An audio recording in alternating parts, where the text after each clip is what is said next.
We have finally met the end of the road for our road to WrestleMania 15. And next, after this, we will be starting the road to Unforgiven '01. I can't wait to do that. That is Tro's pick. And speaking of Tro, how you doing? So we've reached the end of the road. It's yeah. I was looking back at our videos to get see how long it really took. It took about 3 months. I think I said to you, I don't know if I said it on stream. I probably said it off stream, but I was trying to figure out when we did Unforgiven '99.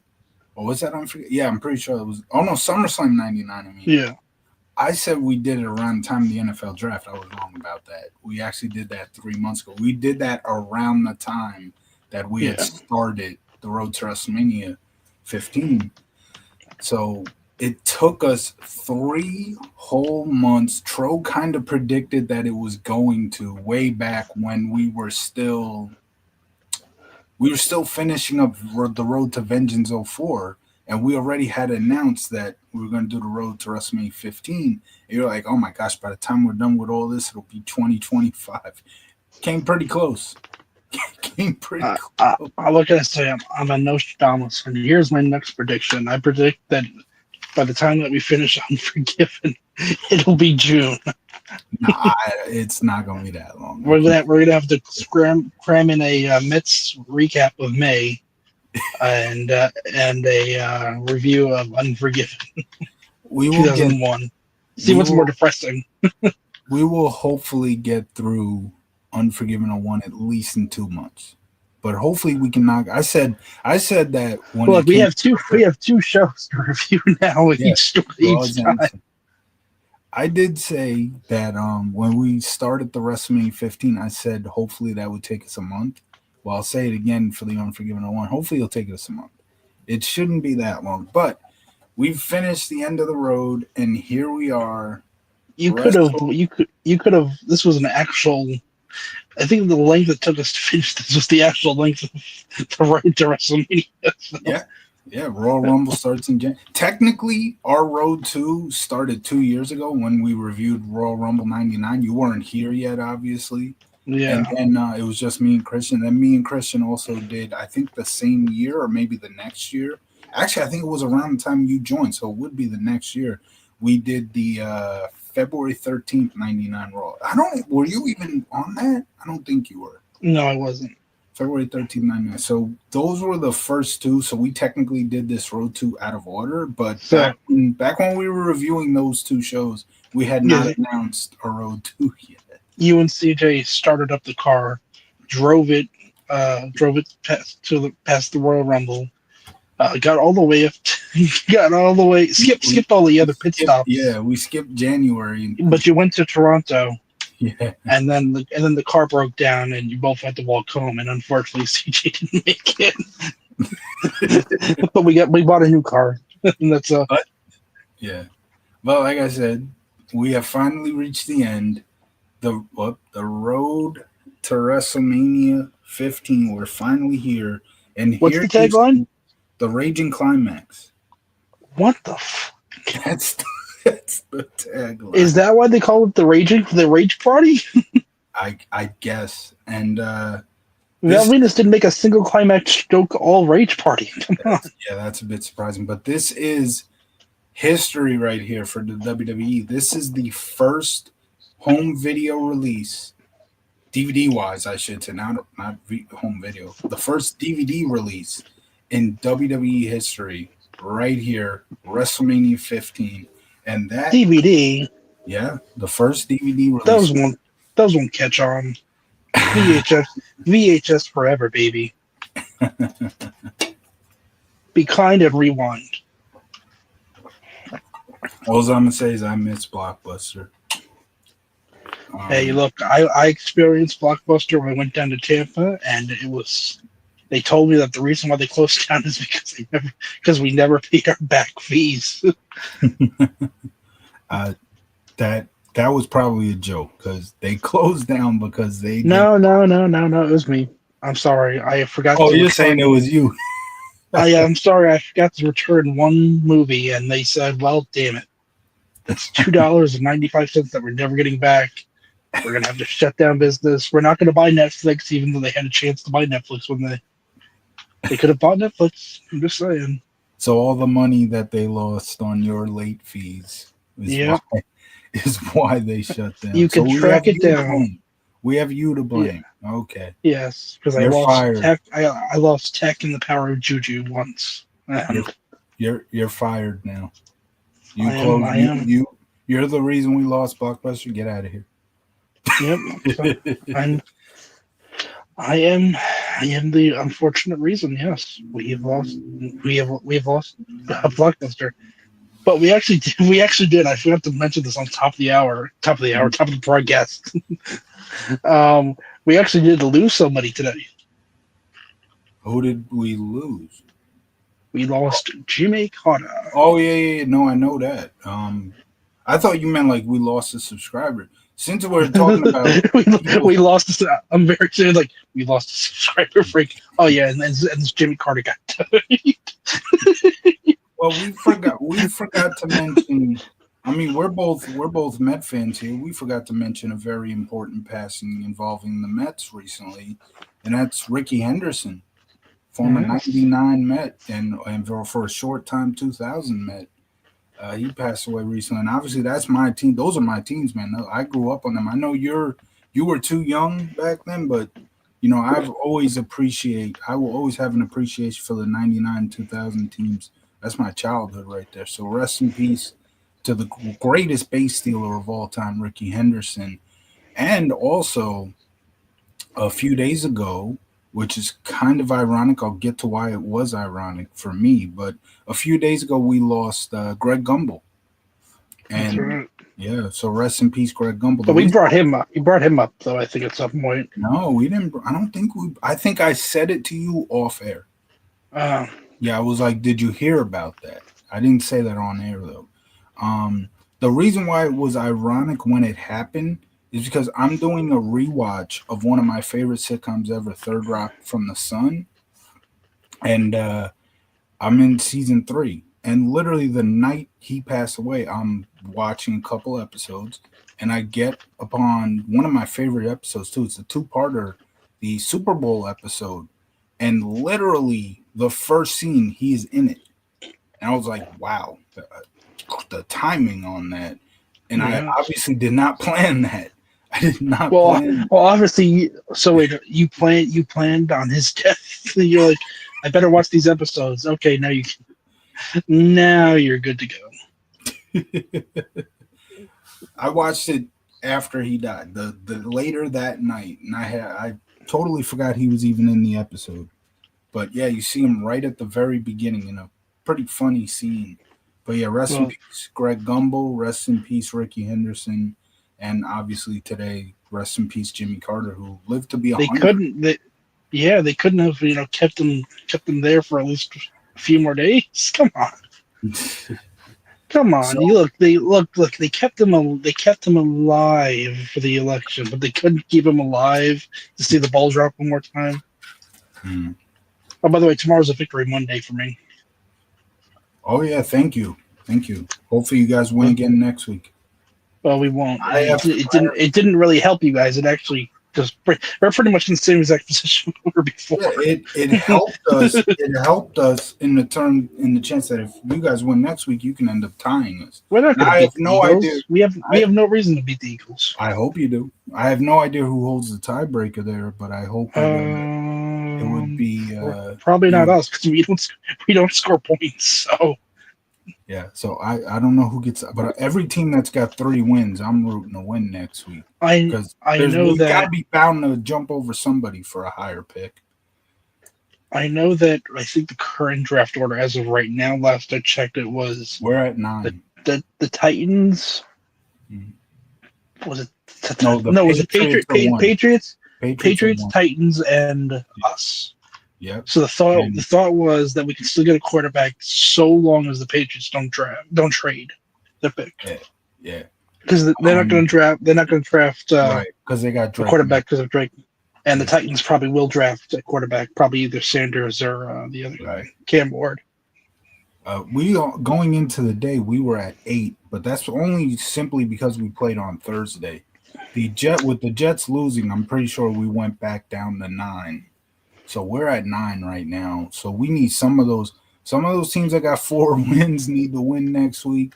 Some Well, of you those guys are facing the Vikings again, right? no, we're playing the Packers. We just played Ooh. we've played the Vikings already twice. Yeah. So you guys are facing. Oh no, you guys are probably not I going to like unless the Packers don't have anything to play for. Then yeah. maybe you'll win. I did not know you guys had Smith Marset. I did not know that. He Of was course with we do. yeah, he was with us and he was fucking trash. But he wins you guys a game today. Or helps win you guys a game with a 100-yard return. He You cost know, us games when we had him. I haven't seen a better. He's probably the greatest kickoff returner in the NFL history. Much better than that other guy, No, no. that Devin guy who never won a Super Bowl.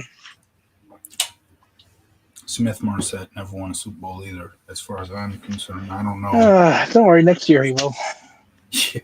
What is he coming? Are we bringing him back? I don't want him back. No, he'll be here with the Giants next year. It's gonna be us and Drew. Then he ain't winning a Super. The Drew Lock experience, baby.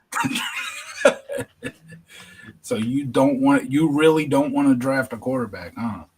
Look, we're either drafting fucking Sanders who already made shoes for us, or we're drafting Cam Ward who we have to develop. And as you can see, we're not good at developing quarterbacks not named Manning. We spent You we gotta spent like we spent like 6 years, 8 years on Daniel that Jones. that is not a good reason to not draft a quarterback. You got to bring in people that know how to develop quarterbacks. If you don't draft a quarterback, you're just going to be in a backwards. Well, we can always sign Sam Darnold. Well, I don't. He did have a good year with the Vikings Yeah, why would the Vikings get rid of him? because they have their other quarterback, their own rookie. Oh yeah, but that dude, but he got hurt. Yeah, but maybe Yeah, they that's what I'm maybe saying. they feel they have something with Daniel Jones and they want to trade the rook. I don't know. I don't know. Daniel Jones. Daniel Jones is I'm not pretty damn Daniel good. Jones. I mean, wait, you He brought up? said Daniel. I said Daniel Jones. I Yeah. meant to say Sam Darnold. You Well, get both of them. You get both of them mixed up. They're failure New York quarterbacks that went to Minnesota. I'm saying the Vikings are. Sam Darnold wasn't the quarterback number one heading into the season. No, he It wasn't. was it was their other rookie. Yeah, but then he got hurt. But you never know. Maybe I get it. They drafted a quarterback to be the future of their organization. But again, with the season that Sam Darnold had, maybe they think Sam Darnold is going to be the guy for them. He's still Look, very young. He's still they're very not the 49ers here. Okay, they're not gonna draft a quarterback and say, oh wait a second, this freaking Mr. Irrelevant is actually pretty damn good. We're not gonna use our freaking first or our top 10 draft pick here. We're gonna trade him to Dallas. whoever their quarterback is going to be moving forward. Trey Lance. No, I'm talking about Minnesota. Whoever their quarterback is moving forward after this year, hopefully it won't work out for them. I hope that the Packers and the Vikings face each other in the NFC title game. No. Just to mess with. Oh, you know what? Wait, that's right. You guys are the only team in the North not going to the playoffs this year. I have to root against 3 teams. No, you do. Isn't that funny? You have to root against the Lions, the Packers. The NFC, I only have to. Hopefully, the Eagles or Commanders or Cardinals come out of the NFC. Or who else? Who's in the? Well, I don't even know if the Cardinals are still winning their division. I don't know. The last I don't checked, think they are. So who's winning that division right now? I'm just going to take a wild guess and probably say the Rams. Right, that's who I was thinking. Whoever, Like that's a safe bet, I think. Maybe the Seahawks. I think it's the Seahawks. Actually, I'm not sure though. But either way, We've gone through three teams of the NFC West. It's not the 49ers. I know that much. Either way, there's only 3 teams I want to come out of the NFC. Either the Eagles, Commanders, or whoever wins the NFC West. I want the Vikings to come out of the NFC. I don't. Because you know how funny it would be if Daniel Jones wins a fucking Super Bowl this year. Daniel Jones and Sam Sam Darnold. Darnold, two guys who That would be failed. that would be amazing. Well, it's not Sam Darnold's fault that he failed here in New York. The Jets are a horrible organization who should be folded. Just fold Well, them. Disgrace. well, well. Anyway, getting to the show in question here, as we're almost 20 minutes into the recording. WrestleMania 15, in my opinion, one of the most underrated WrestleManias of all time. I put that in the description, so let that be known that I was the one who wrote that description. Just so if you want to be angry at somebody for that, don't yell at Tro. It wasn't Be him. angry at him. And What do you obviously think? Christian's not with us, so not with us on the stream. So obviously he didn't write the description. It was me. So again, if you want to be angry at somebody, just come at me. But I still What are your think thoughts on the set? the set was not special, but it was still cool. I enjoyed this set. It was a small, but as Russo, who was one of the head writers at the time, as he said, we didn't view WrestleMania as we have to make a huge setup for it.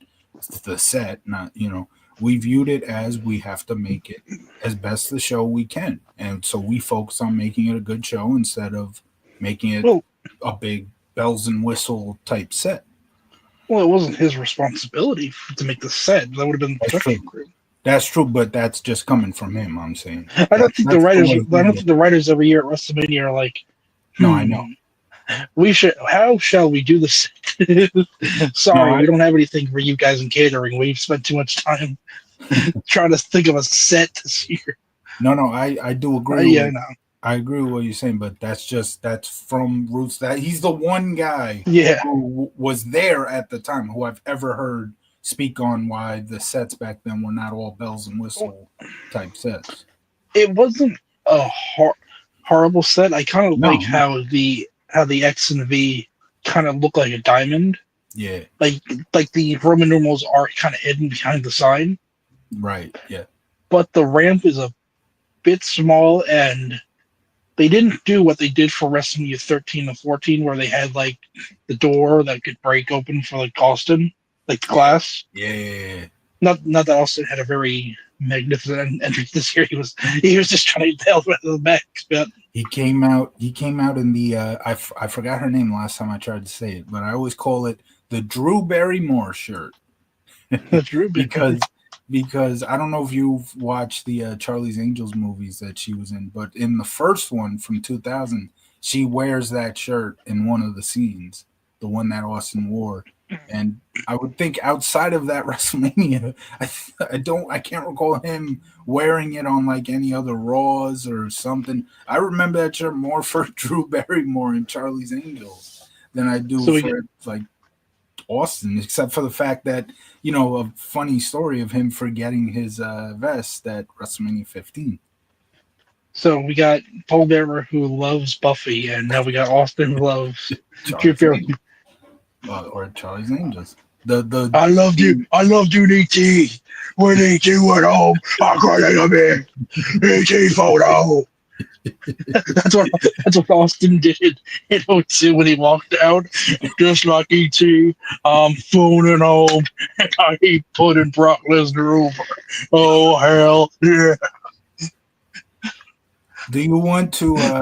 I could pull it up right now. Do you want me to show whoever watches this episode here the funny little Photoshop you did revolving around the Paul Bearer Buffy jokes that you have? We can either do it now or wait until we get to the Taker. Okay, go wait till we get to the Taker. Okay, but let me pull up Facebook at the moment so I can have it ready. Okay.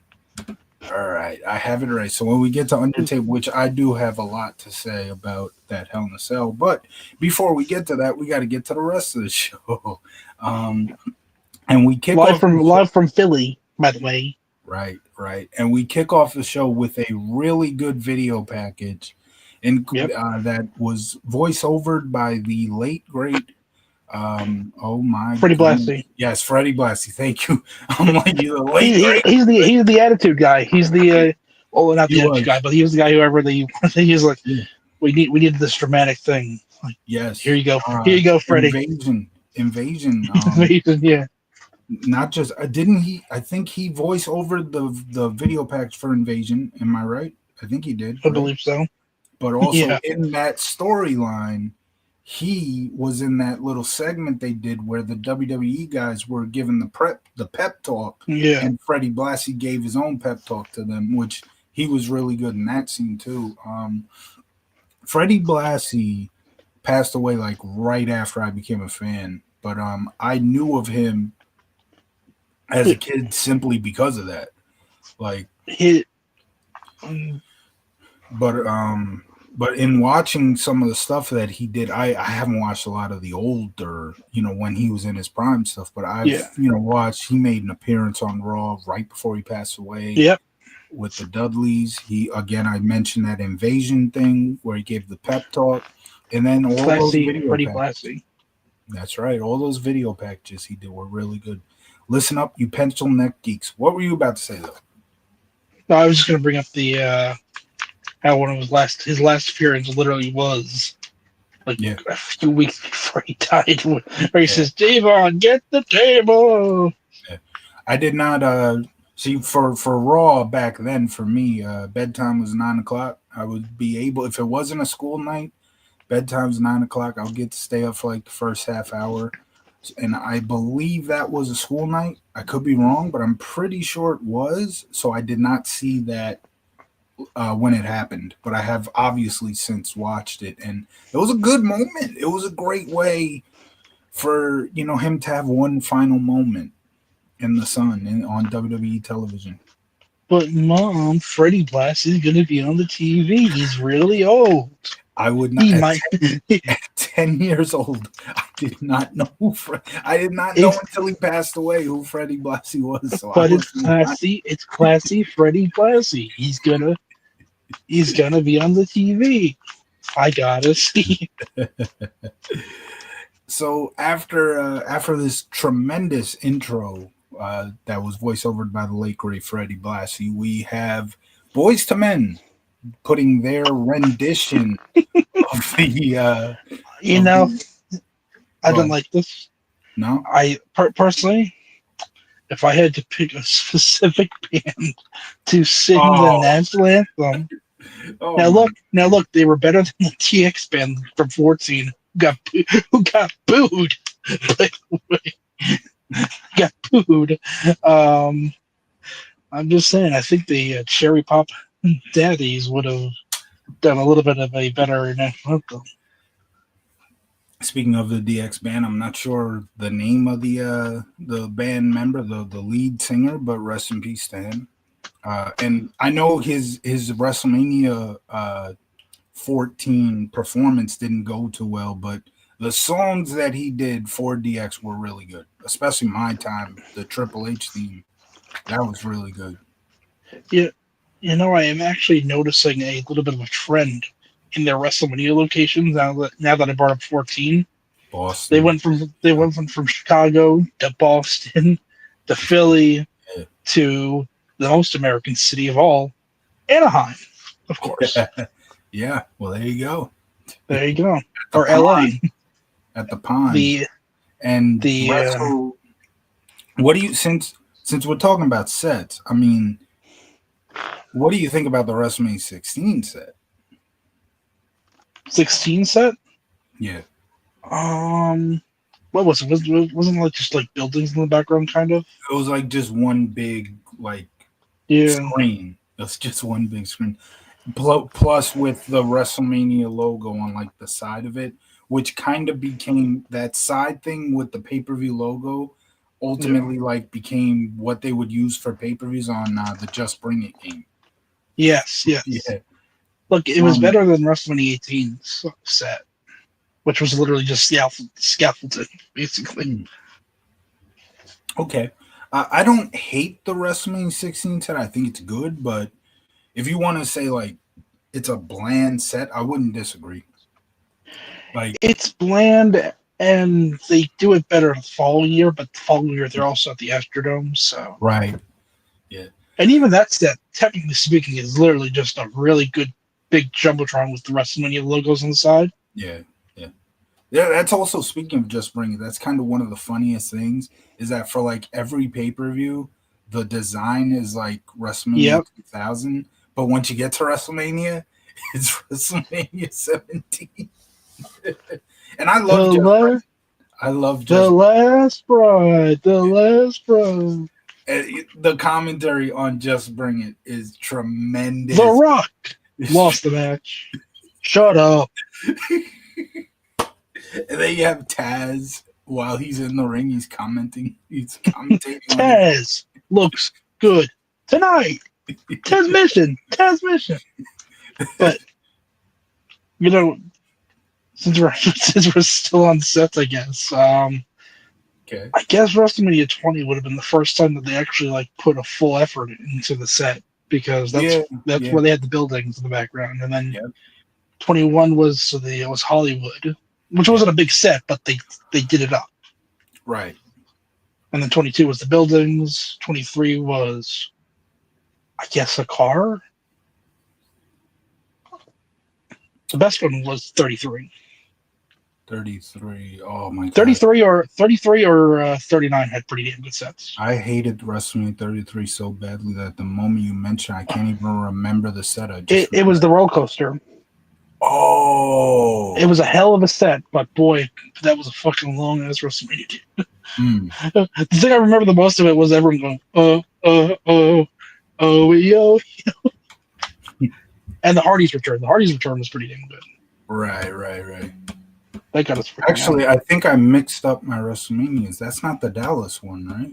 No, that's 32. 32. Yeah, I actually like WrestleMania 33. 32 was a rough one too. Yeah, 32 sucked. I actually like 33 because I enjoyed Seth versus Triple H. You know, I don't think you saw the 39 WrestleMania set because you don't watch the bottom product, but they had a pretty good set. I think I watched. What year was 39? 39 was last year. Not last year. Not last year as in 2 years ago. 2 years ago. Yeah, like 23. It would have been 2023 because we're 24. Right. The last one I watched was Austin's Return 22. That would be 38. Right? Yeah. Okay. Yeah. That was the last. That's it. I don't even remember that set to be honest with you. But no, they did pretty good for the second set in LA. They kind of made it like the Hollywood thing. Okay. With like red steps and stuff. It was a cool visual. Sounds and I liked that this year they had a very small set because I could see stuff. Thank you. The next time they go to Hollywood, and I swear if they do this, WWE, I want my residuals. But the next time they go to Hollywood for WrestleMania, they need to do a Walk of Fame type set where the whole ground is just the WWE Hall of Famers with their names on it and the year they went in. Yeah, that they need to do that. I'm telling you, if the next time they go to Hollywood, which who knows, it took them about 20 years to get back after they did it at 21. But the next time they do it, if they go out and do that, I want my residuals because I said it here first. That do a Walk of Fame. Go ahead. The upcoming set for Vegas should probably be pretty damn nice because they'll be indoors and they can try to get the Vegas aesthetic, I guess. Oh, is next year's Mania in Vegas? Hell's yeah, baby! I haven't been to Vegas since I was but a wee boy. Okay. I can't wait to lose all my money. I'll be doing the post review by myself in a alleyway. Sorry. So this is what happened. I'm sorry, Frick. I can't do any more Road 2s. I lost all my money. You can do the review at a slot machine. Ding, ding, ding. You see my eyes like jackpot. You're talking about something like we're up to like a 9/11 recap of the Unforgiven. You're like, so yeah, this is when they talked about 9/11, and I'm like jackpot. You say you were gonna do Oh, that's the right. actual post show review, which I would not be a part of because I'm Yeah, I not know. I did it. watching. I did it last year, CJ. Yeah, yeah, I And that know. was You're gonna pretty. do That why was not? wild because I was buzzed. Not buzzed. I was wired. Yeah, I couldn't believe you left during the main event. Dude, It's you don't understand. You honestly cannot grasp the absolute hell on earth that it is trying to get an Uber after WrestleMania. It is. that's I didn't even get an Uber. I got two fucking people who said, "Oh, I'm not Uber, but I work for Uber, and yeah. if you pay me, I'll get you to wherever." I'm like, "Fuck it, I don't give a fuck. That's what I only have cash." I remember that night so well. It was like my whole Facebook. Even though I don't watch the product, I follow. I'm friends with Facebook friends with so many wrestling fans. So I'm seeing the posts all over my feed. Cody won, and it's It like was a. 3 minutes ago. 3 minutes ago, and then next thing I know, you guys are live already. I'm like, what the fuck? I It, said it on. I put it in the comments as you guys were live. I was like, how the fuck Tro get home or get to the hotel so quickly? I did get to the hotel pretty quickly. In all honesty, that second night, I got there pretty quickly. Yeah. I know this. I know this year I'm gonna have to figure something out. I don't know. I'm like Hmm. 2 miles, I think, from my hotel to the arena, and I'm like, do I want to walk in Vegas at night? Well, Hmm. you guys got to start planning. Oh shit! Down goes the microphone. I was gonna say, The mic took itself. We started talking about modern wrestling, and the mic said, "Fuck this." I was literally gonna say, you guys got to start planning your review for this year's show, your post show Look, review. dude, I haven't even bought tickets to the event yet. Well, you don't even have to be at the event to review it. You just got to watch it. I know I gotta watch it. I gotta because apparently they're deciding, hey, let's make the tickets stupidly expensive this year. I'm like, fuck you. Mm, it's I don't want WrestleMania. to. I don't want to have to drop a grand. But dude, I've never had to drop a fucking grand just to watch, just go to the event. It's at that point basically right now. Yeah, and you've been to a lot of manias, so Yeah, I know. you know the I've been prices. to a lot of WrestleManias, so the prices have been very high as of late, and it's hard for me to be like telling people help. It's hard for me to help people who haven't gone yet, like price wise, because I tell them one thing and then the price is so stupidly high compared. Right. So we go from the Boys to Men performance as we get back to the show here, and now we finally kick off the show as we are 32 minutes, 33 minutes into our stream. We're finally actually kicking off the matches portion of the show. We open up with a triple threat hardcore title match. Billy Gunn is your champ, taking on Hardcore Holly and taking on Al Snow. And normally in 1999, the pay per views would have the hardcore match second. And these would always be super fun matches. You know, they would take a cool down spot and make it a fun spot. Well, here Yeah, they decided to open the show. And to be honest, not a horrible match by any stretch, but I feel like weapon use could have got a little better. They use weapons, but not a lot. And plus, going around the arena, they stayed inside the arena area. They didn't go backstage. They didn't go outside. So for me, when you compare this to some of the hardcore matches they did later in the year or even a month before at St. Valentine's Day Massacre, this one just didn't. It felt a little like not as good, but still a decent way to open the show. I don't think they went backstage or even out in the arena for the next hardcore match at Backlash, but I enjoyed that match better than this match. I feel like there was more weapon use in that match. At this point, if you're not going to use weapons that much, if you're not going to go backstage, why is it even a hardcore match? You get what I'm saying? yeah, Yeah. So what do you think and about? Oh, go ahead. I think the reason why they opened up the hardcore match is because of ECW. Because it's The Philly, yeah, It's and Philly, it's ECW. Get the fans yeah, get to sweat their appetite with a little ECW action beforehand to keep You them a know, little happy. since you mentioned it's Philly, you know what my least favorite part of the match was? Was it the ECW chance? It wasn't the ECW chance. I don't think there was ECW chance, to be honest. It was when Billy Gunn took a hockey stick out and the crowd started chanting "Let's go Flyers." That was my least favorite part of the match. The Flyers weren't even good in '99. No, yeah, well, I mean, that shouldn't take away from. I mean, if you're a fan of your team, you should rep them. You know. I guess a Um, lot of people from Philly went to the show. yeah.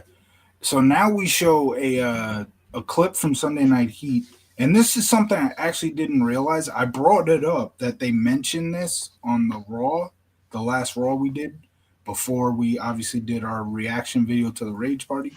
They mentioned on that episode that the Heat pre-show would feature a battle royal, and the winning team, it would be like a tag team battle royal, but over the top tag team battle royal, and the winning team gets a shot at Jared and Owen on the show. What I didn't realize, even though I've watched freaking WrestleMania 15 a million times, but it had been a while since I watched it, I didn't realize that this wasn't like tag team versus tag team versus tag team. One guy goes out and the team's eliminated. This was Yeah, actually whoever the last two were left standing get the shot as a tag team. This match literally ended, and D'Lo Brown and Tess were still fighting each other because the other two guys left in the match went over themselves. You know, they both went out, and D'Lo and Tess kind of have their backs turned. They're brawling with each other. So they've literally won. Oh my gosh, they literally won the match, and now they get a tag team title shot. And as they're the winners, they're brawling with each other. And this is what we are seeing in this segment that we are up to, this Sunday Night Heat recap of this match. So they're brawling, and then Owen and Jeff come in and they jump them from behind, and that is where we are right now. Sadly, this upcoming match right here ended up being Owen Hart's final WrestleMania match. I've been saying that this whole time as we've been building up to these Road to WrestleMania 15 Raws. it's So Jeff this, Jarrett's last one too, that is true, but a little and more, a and, little pro- and probably D'Lo's too, and probably Test as well. No, Test no, had not Test. I to. think was had TNA next year. Yeah, he was on 2000. I'm pretty sure he was on 23. No, He was on 17. He faced Eddie at 17. okay, so there you go. Yeah.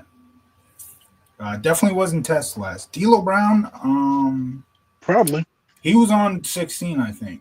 I'm pretty sure of that. We're under attack. Jeff Jarrett, yes, this is Jeff Jarrett's last WrestleMania match. But didn't he have what? He came back a few years ago. He didn't have a. Yeah, he had a few spots in the Royal Rumble. Okay, but he didn't have. Okay, so this is Jarrett's I last mean, match. technically, hasn't technically, I guess it counts the match, but that was the Royal Rumble. No, but that's not a WrestleMania match. That's a Royal No, Rumble. Yeah. So this is Jarrett's last WrestleMania, but for a lot less sad well, reasons. You know, I always well, bring up. yeah, well, yeah, he's still alive. Oh, wait, unfortunately, That's why I bring up that this is Owen's last yeah, WrestleMania because it's for tragic reasons. yeah Jeff Jarrett is much less tragic reasons. Let me go, Vince. For the love of God, I want to go to WCW and Hey, become a champion a few times. Leave and then become and start up this cool company called TNA. and get fired on live TV after you Get buy it. fired on. Have my wife cheat on me on TV. Oh boy, it's gonna be great. Yeah, we mentioned Owen's death. For Jeff Jarrett, May 23rd is a horrible day because not only did Owen pass away in 99, but I'm pretty sure it was '07. Yeah, I think it was '07. On the same day, his wife, Jarrett's original wife, passed away. It's crazy. Mm. But this match, this kind of had the cool down spot, the second match on the card, and without the bells and whistle of the hardcore match, it felt like a legit cool down match. It just wasn't all that special. Hmm. Owen and Jarrett obviously retain, so they are still your champions. And now, oh my gosh! But hold Yeah, on. this Wait, what were you gonna say? Yeah, go ahead. I'm gonna say this is probably gonna be Owen's final WrestleMania match, actually, regardless. Unless because I feel like he's probably gonna be gone by the year 2000. I feel like his Like, contract was gonna go up or something. yeah. So after the match, D'Lo Brown and well, what do you think of the match? By the way, I thought the match was fun. It was a fine match. It's always Owen is great, and it's sad, sad that we're not going to be able to see Owen for quite some time here. It's yeah. gonna Well, be for it's gonna be a hot while. uh, after the match, D'Lo and Tess brawl. Because again, remember their tag team started out of just for the fact that they won the battle royal, and as they won the battle royal, they were fighting each other. They were never on the same page to begin with. So after that, we go to the fucking brawl for all. First, we see a Oh, video. here we go. Yeah, we see a freaking video package of this building up Bart Gunn. Blah blah blah. Oh my gosh. Oh, He's part of the new blackjack jacks. yeah, my gosh. As much as I love the Attitude Era, if there's one thing I hate about it, it is the freaking brawl for all. Oh my gosh. I am not a fight fan. I'm not a fight fan. I This don't is care about boxing. I don't care about MMA. Why the fuck do we have to sit and watch these guys box each other? Like pro wrestling and bec- boxing are two totally different things. Just because, because Bart. well, no, just because Bradshaw backstage when behind the scenes was bragging about how he can knock anybody out on the roster, and Vince Russo saw that and he was like, "Well, put your money where your mouth is. Let's have a brawl for all tournament." And that's how the brawl for all was born, and that's what led to ultimately Bart Gunn winning, which ultimately led to Bart Gunn versus That Butterbean at bastard. WrestleMania. Ugh. This this is how they fucking shoot Bart Gunn. This man legit wins a tough man competition in the company. Obviously not the toughest man because Ken Sharmark and freaking Steve Blackman and Blackman got hurt. the Blackman was going to Black, be a Black part of it. He got Blackman got hurt, and then the guy who also came from UFC who beat Ken Sharmark in a Dan shoot Severn. fight, Dan Dan. Severn, dropped out Mm, after he won his first fight because he knew this was bullshit. mm. So they punished this poor Bart Gunn who legit won. They say, "Fuck you! We're not going to have you on TV for months." And then when you are on TV, you're going to have this little interaction with heel Jr. Yeah. And then you're get your ass absolutely kicked by this Butterbean, who's generally a great guy. Butterbean is Yeah.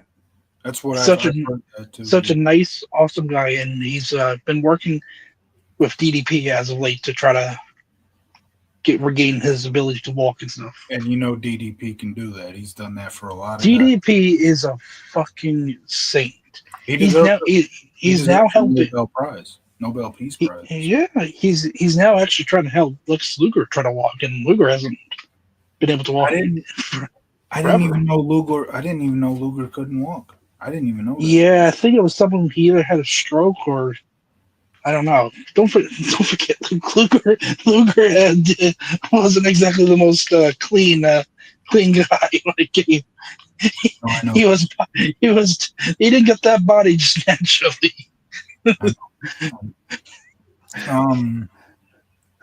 To be fair, though, in argument towards they, destroyed Bart Gunn, even though I could care less about this little fight or who won it, but to be fair, if Bart Gunn actually wrestled, maybe he could have won this fight.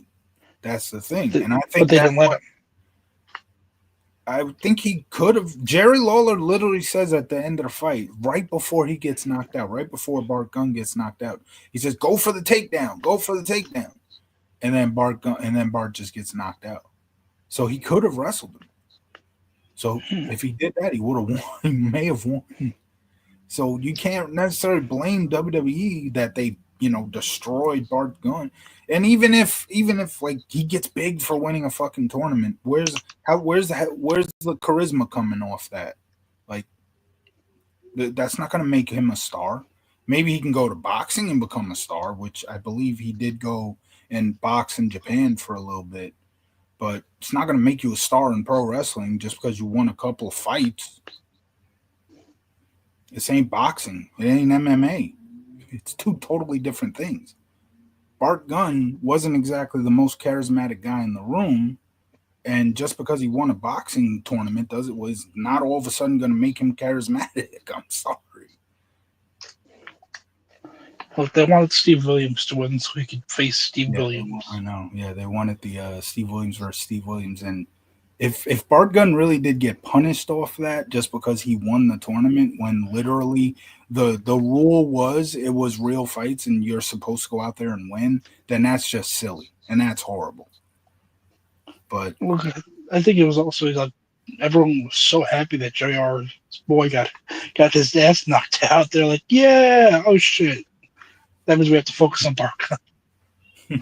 yeah, because apparently Jr. had like lifted him up so much, like this guy's gonna win, this guy's gonna win, like behind the scenes that everybody started getting pissed off, and it became more of a little less of we want to see JBL get knocked down, a little more of now we want to see, and of no fault of his own, we want to see Steve Williams lose. This poor But guy. they technically got both because didn't JBL get knocked out by Bart Yeah, Gunn? I Yeah, think so. yeah. But for me, I get no. Well, there's two things to at least come out of this Brawl for All match. But in terms of the Brawl for All tournament, I take nothing from it. It was completely boring. But you get two great moments here, not from the fight itself. I could care less about the damn fight. If you want to know what rating I give it, it's a DUD, the dud as they call it. I have no interest in fight sports. But anyway, there are two great moments here. We just mentioned the last match was Owen Hart's last WrestleMania appearance. We have another final WrestleMania appearance here. This one, you kind of knew it was coming, and that's why this person got a huge ovation from the crowd.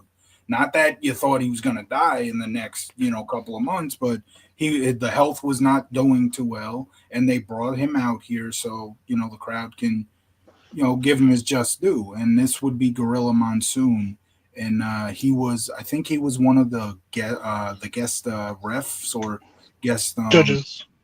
judges. That's what I meant to say. He was one of the guest judges, and they announced his name, and the Philadelphia crowd just roared for him. Yeah. It was a great moment. Obviously, into the match or the fight, I should say. Butterbean won. Towards the end of the fight, Jerry Lawler did say, "Go for the takedown, go for the takedown," and literally, as he says that, Butterbean just boom knocks him out. That's the end of that. And after that, the San Diego Chicken makes his way to the ring, He's and here to protect. He's here to protect. Actually, no, they just lost the World Series. I have to say he's here to protect the '98 season for the Padres. so the San Diego Chicken comes out to the ring, and some guy named Tasmanian Devil is nicknamed Tasmanian Devil. He was one of the he's a boxer himself. I believe he was one of the trainers. I would guess for Bart Gunn. I wasn't It's paying. Taz. Yeah, it's named. It's not that Taz, but his nickname is Tasmanian Devil. So the San Diego Chicken just dances around this guy, and he's like, you know what, bop. He just knocks the San Diego Are you Chicken. sure that happens? I thought he put him into the Kata Hajime. He punched San Diego Chicken on his beak, which was probably for the guy in that suit, probably the best spot. Yeah, You know, whoever that guy in the suit is really sucks. I think that guy. I think that guy has had a scandal of his own about a decade prior, but we will get to who it is that was behind that San Well, Diego. obviously it's Corey Guerrero, Let's see here.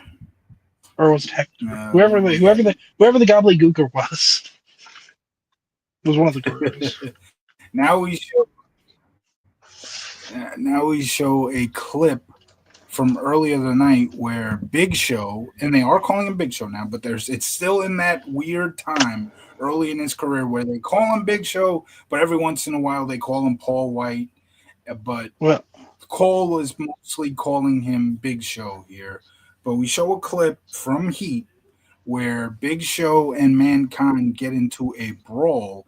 Big Show was actually in this backstage area right at the entranceway, waiting for Dr. Death Steve Williams.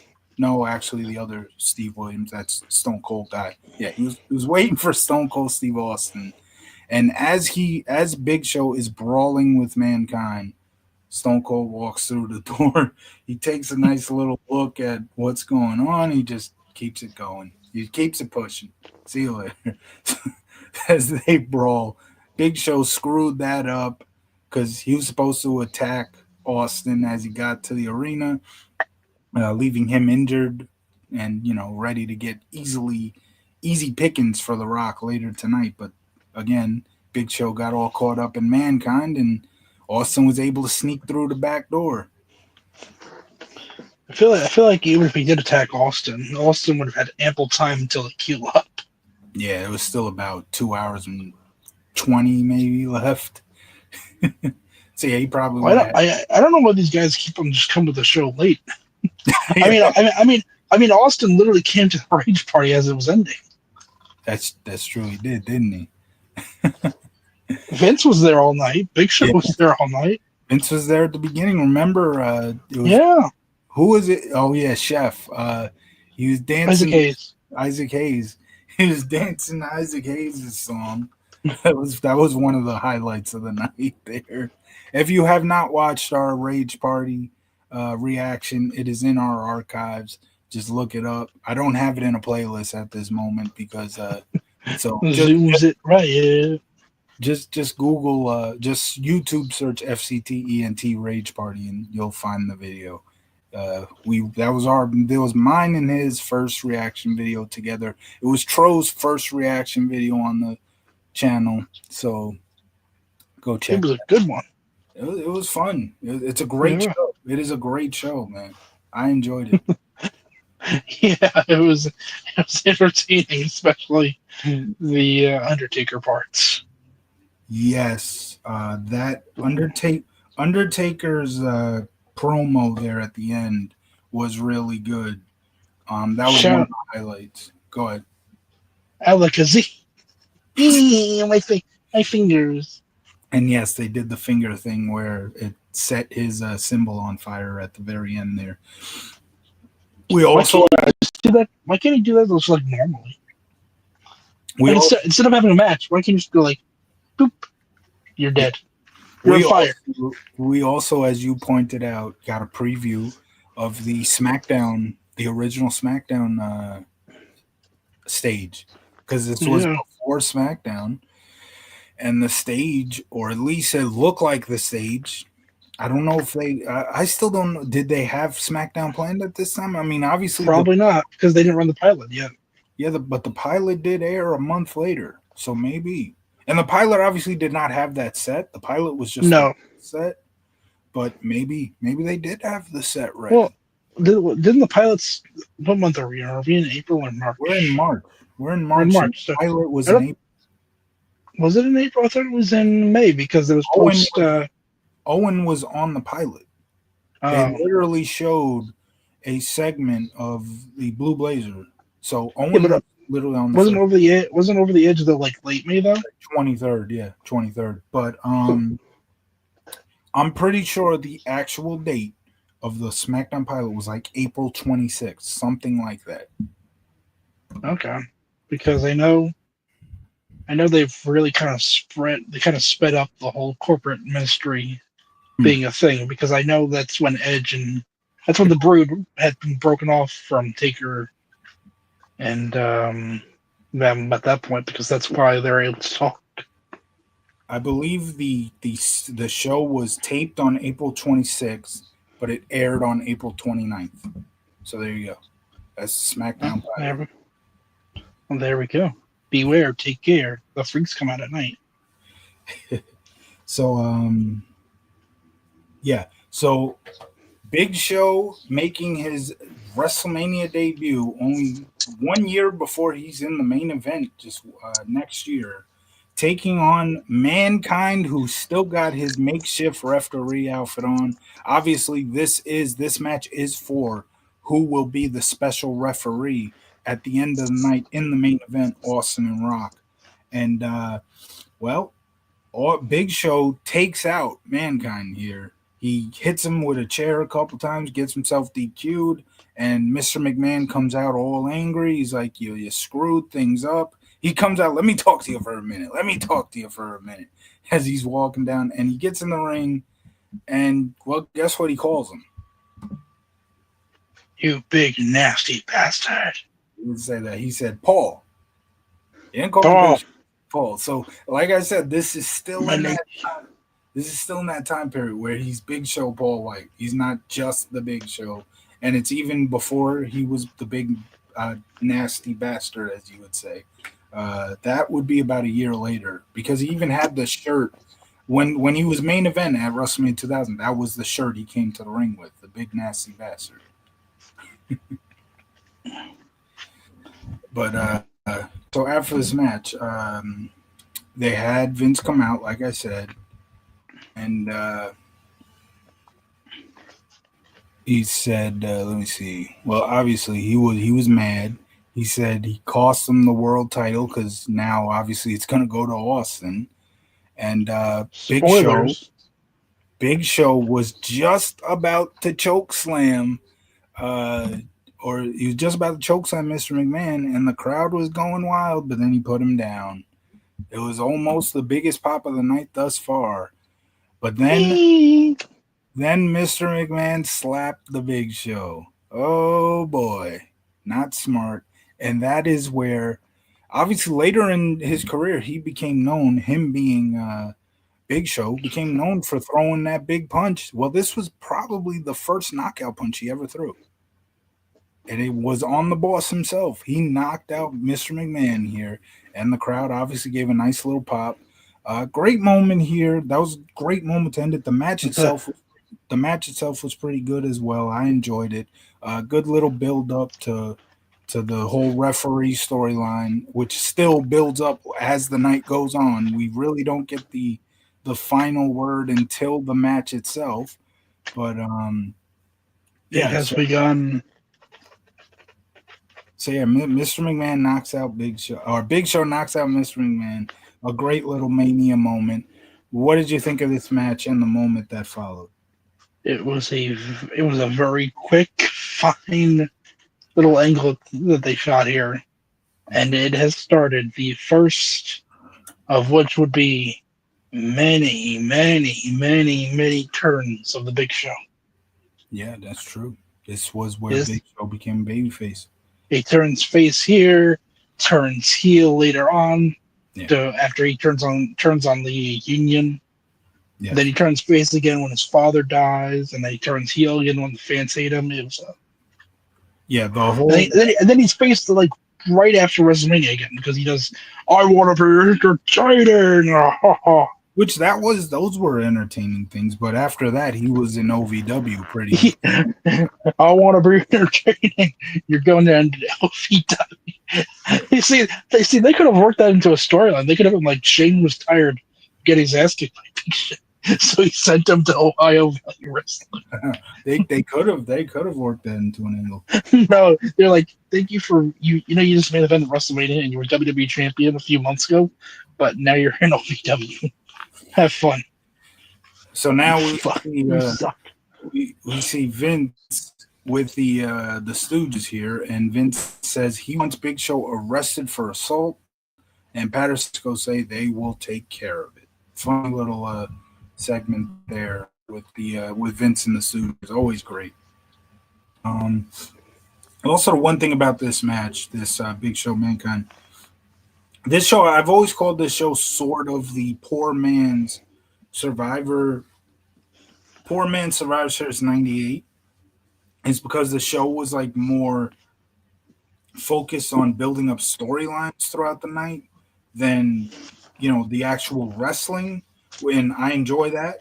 And this is sort of where like the storyline aspect starts to come in with this match right here. We get a little later with Triple H and Kane. Storyline advancement, I should say, more likely. And we will have some storyline advancement with Triple H and Kane later on tonight.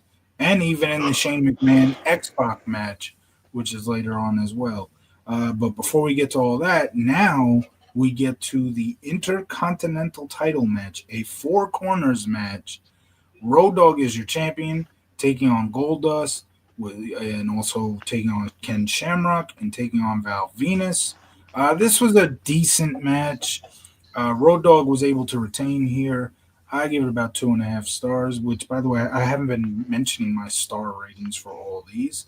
Uh, Even though I do not like Dave Meltzer, I do think the star rating is a good way to at least explain how you enjoyed the match. Although Dave Meltzer himself destroyed his own rating when he went above 5 stars, which is, you know, 7 stars, Tokyo Dome. freaking crazy. The triple threat hardcore match I gave 2.5. I gave 1 star to the tag title match. I did say this. The Brawl for All got a dud for me. Mankind Big Show I give 3.5. And I just said 2.5 for this match. The Four Corners IC title. What do you give it? What do you think about the Four Corners IC title match? I think it was a good filler match. We That's have this IC title. We need to get it on.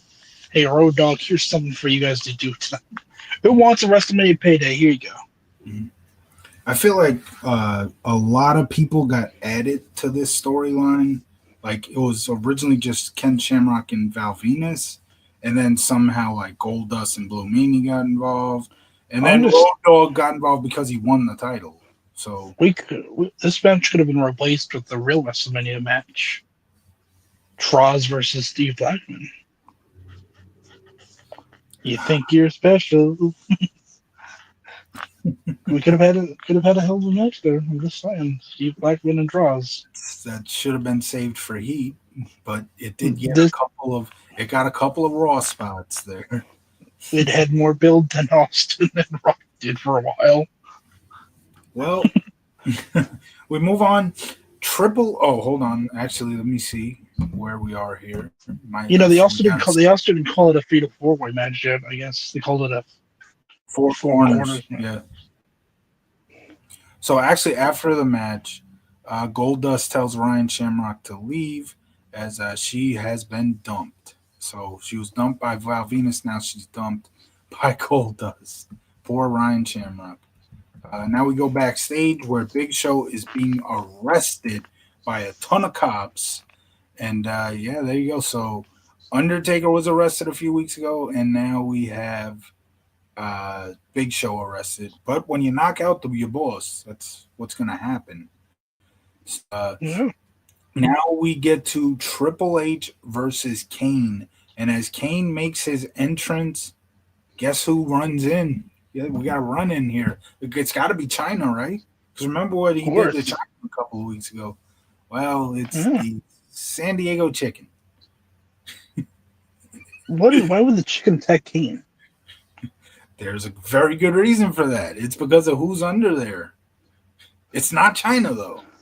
Do you Oh remember my what god. happened? Do you remember what happened at last year's WrestleMania involving Kane?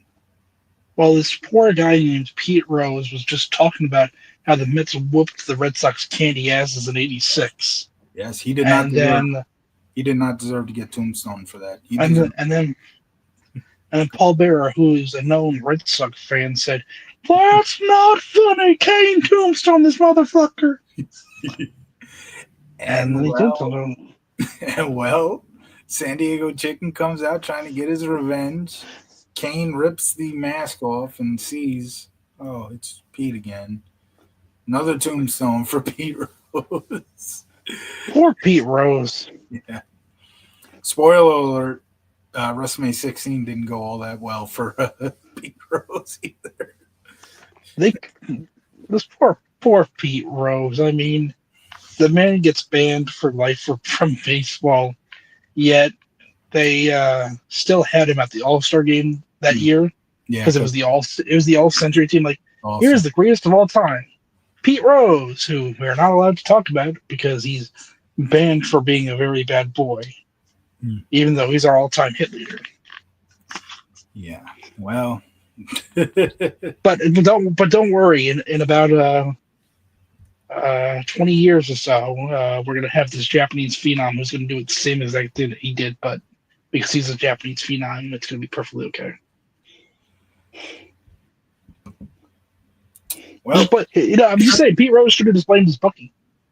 Would have gotten away with it. maybe Triple H versus King after the second tombstone in a row, second year in a row that Pete Rose takes the tombstone.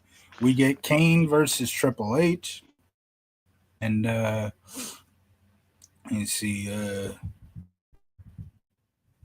Kane wins this by disqualification after China came in, did a run in, tried to get a little bit of revenge there, and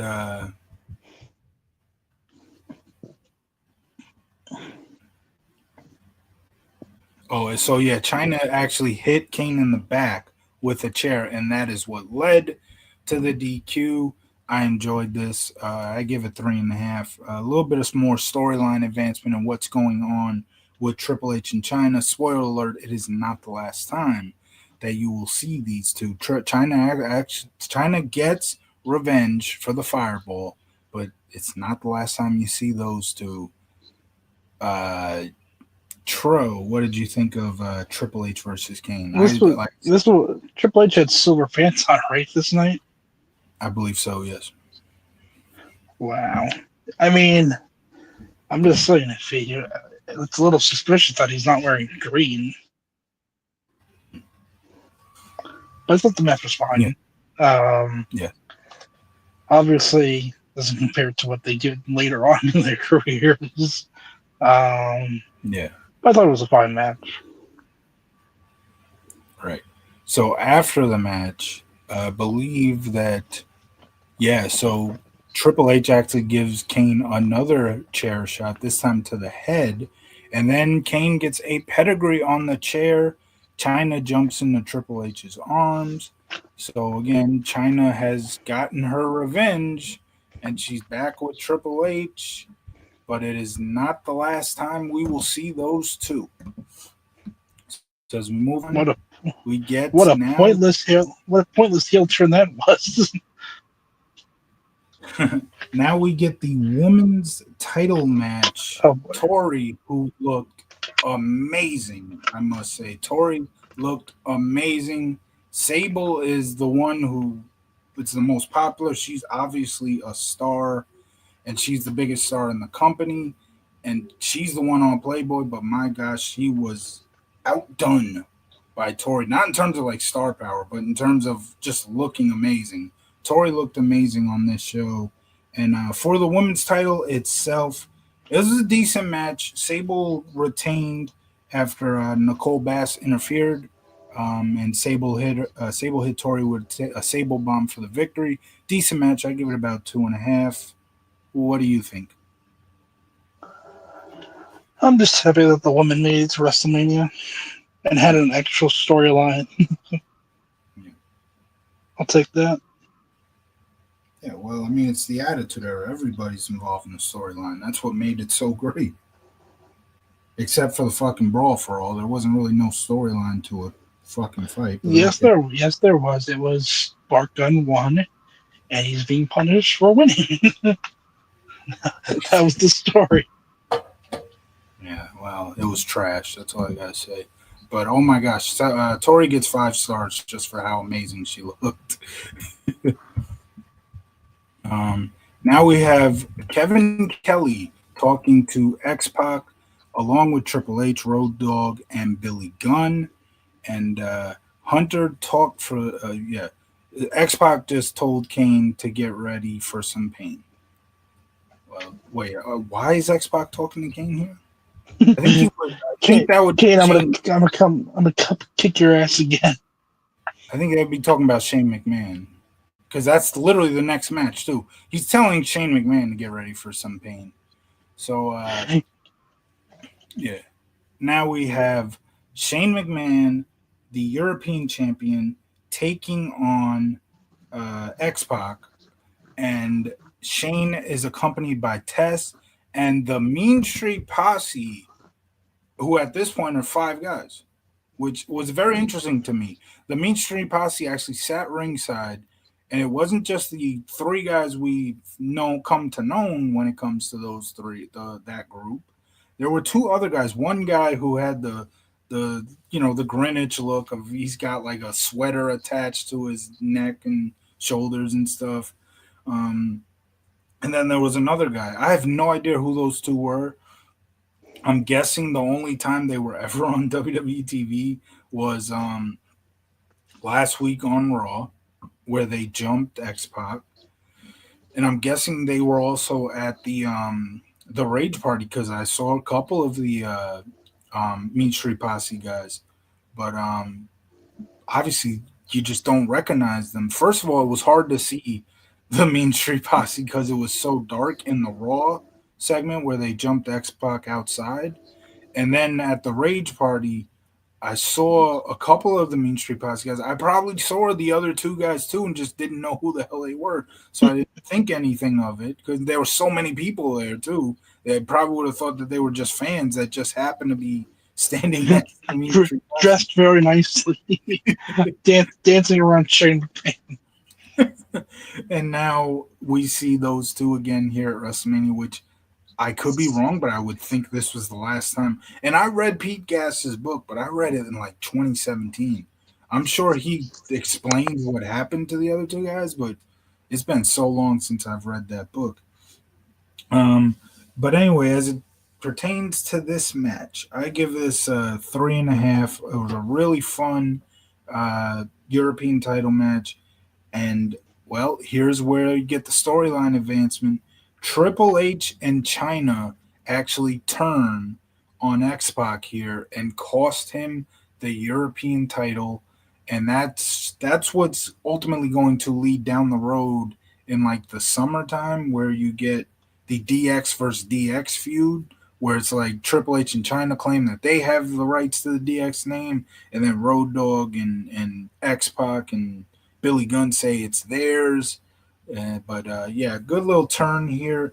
Triple H is better as a heel, so I got no problem with the turning him here. And this leads to a match with X Pac at Backlash, which I really enjoyed. X Pac in the underdog role, which he was in that match in 1999, was really good. And ultimately, while he was in that underdog role, they end up getting the tag team with Kane, which was really entertaining. But yeah, X Pac had a very underrated 99, and it kind of started here with Triple H and China turning on him. What do you think of this match? I thought it was a good match. It was a good match. Finally, Triple H turns. Finally, he turns heel, but turns heel. He has like the worst entrance theme he has ever had because this is pre my time. Pre my time, he doesn't get no chance in hell. What was Um, his theme here? What was his theme here? it it was post corporation pre my time. Triple H. They gave him Uh, like some generic rock, like that kind of crap. I'm like, damn. oh, okay. Oh, spoilers. Yeah, that wasn't supposed to come up right away, but we'll get back to that. Oh, it's funny you speak about spoilers.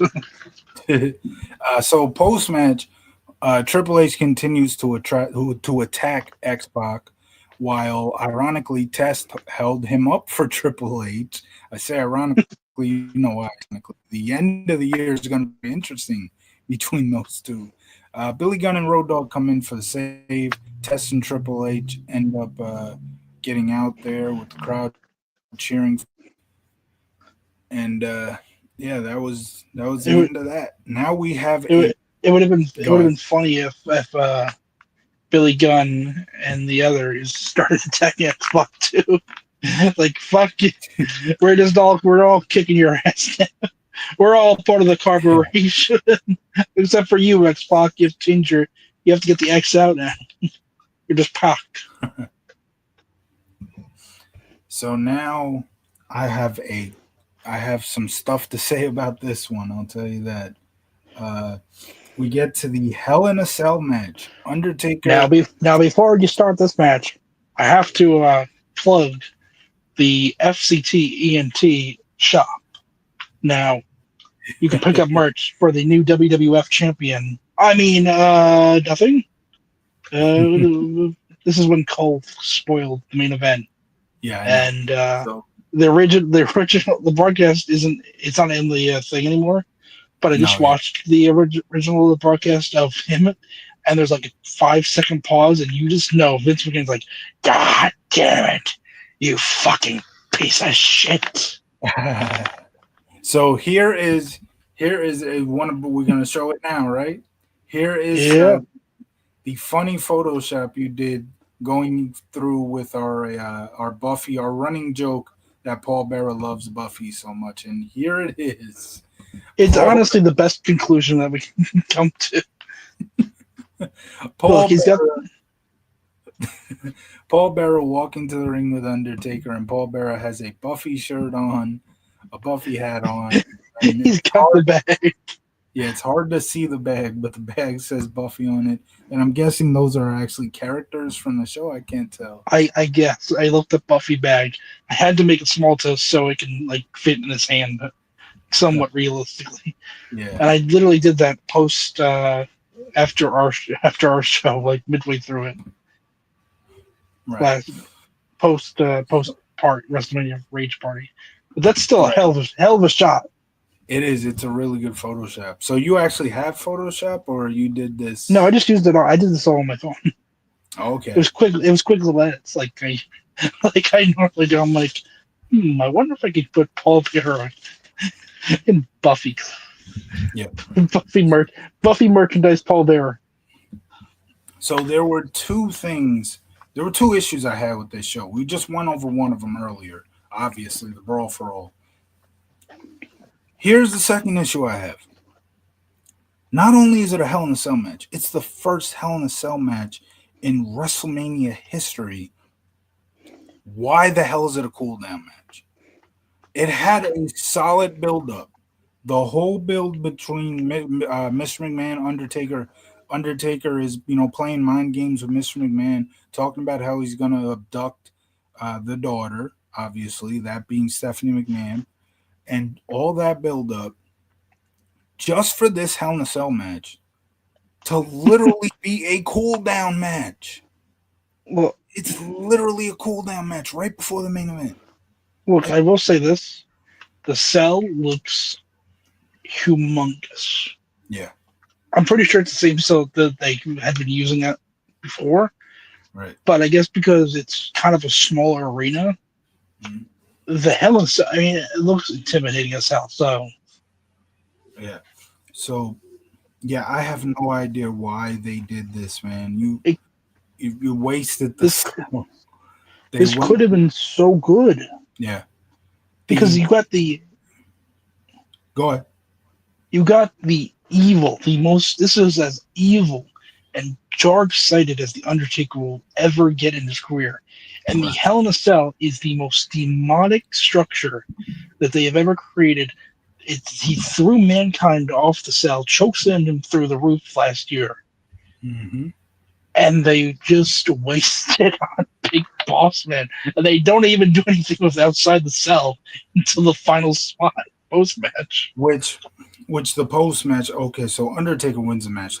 We'll say that. But when it comes to Spoiler: his Big Boss Man didn't end the Undertaker's WrestleMania streak right, in yeah, 1999. obviously Undertaker won. But in terms of post match, everybody hates on it. I have no issue with what happened. Look, It's literally just like if somebody gets shot on a television show. It's a television show. Somebody gets So do shot in you, a movie. It's literally the same thing. Nobody got hung.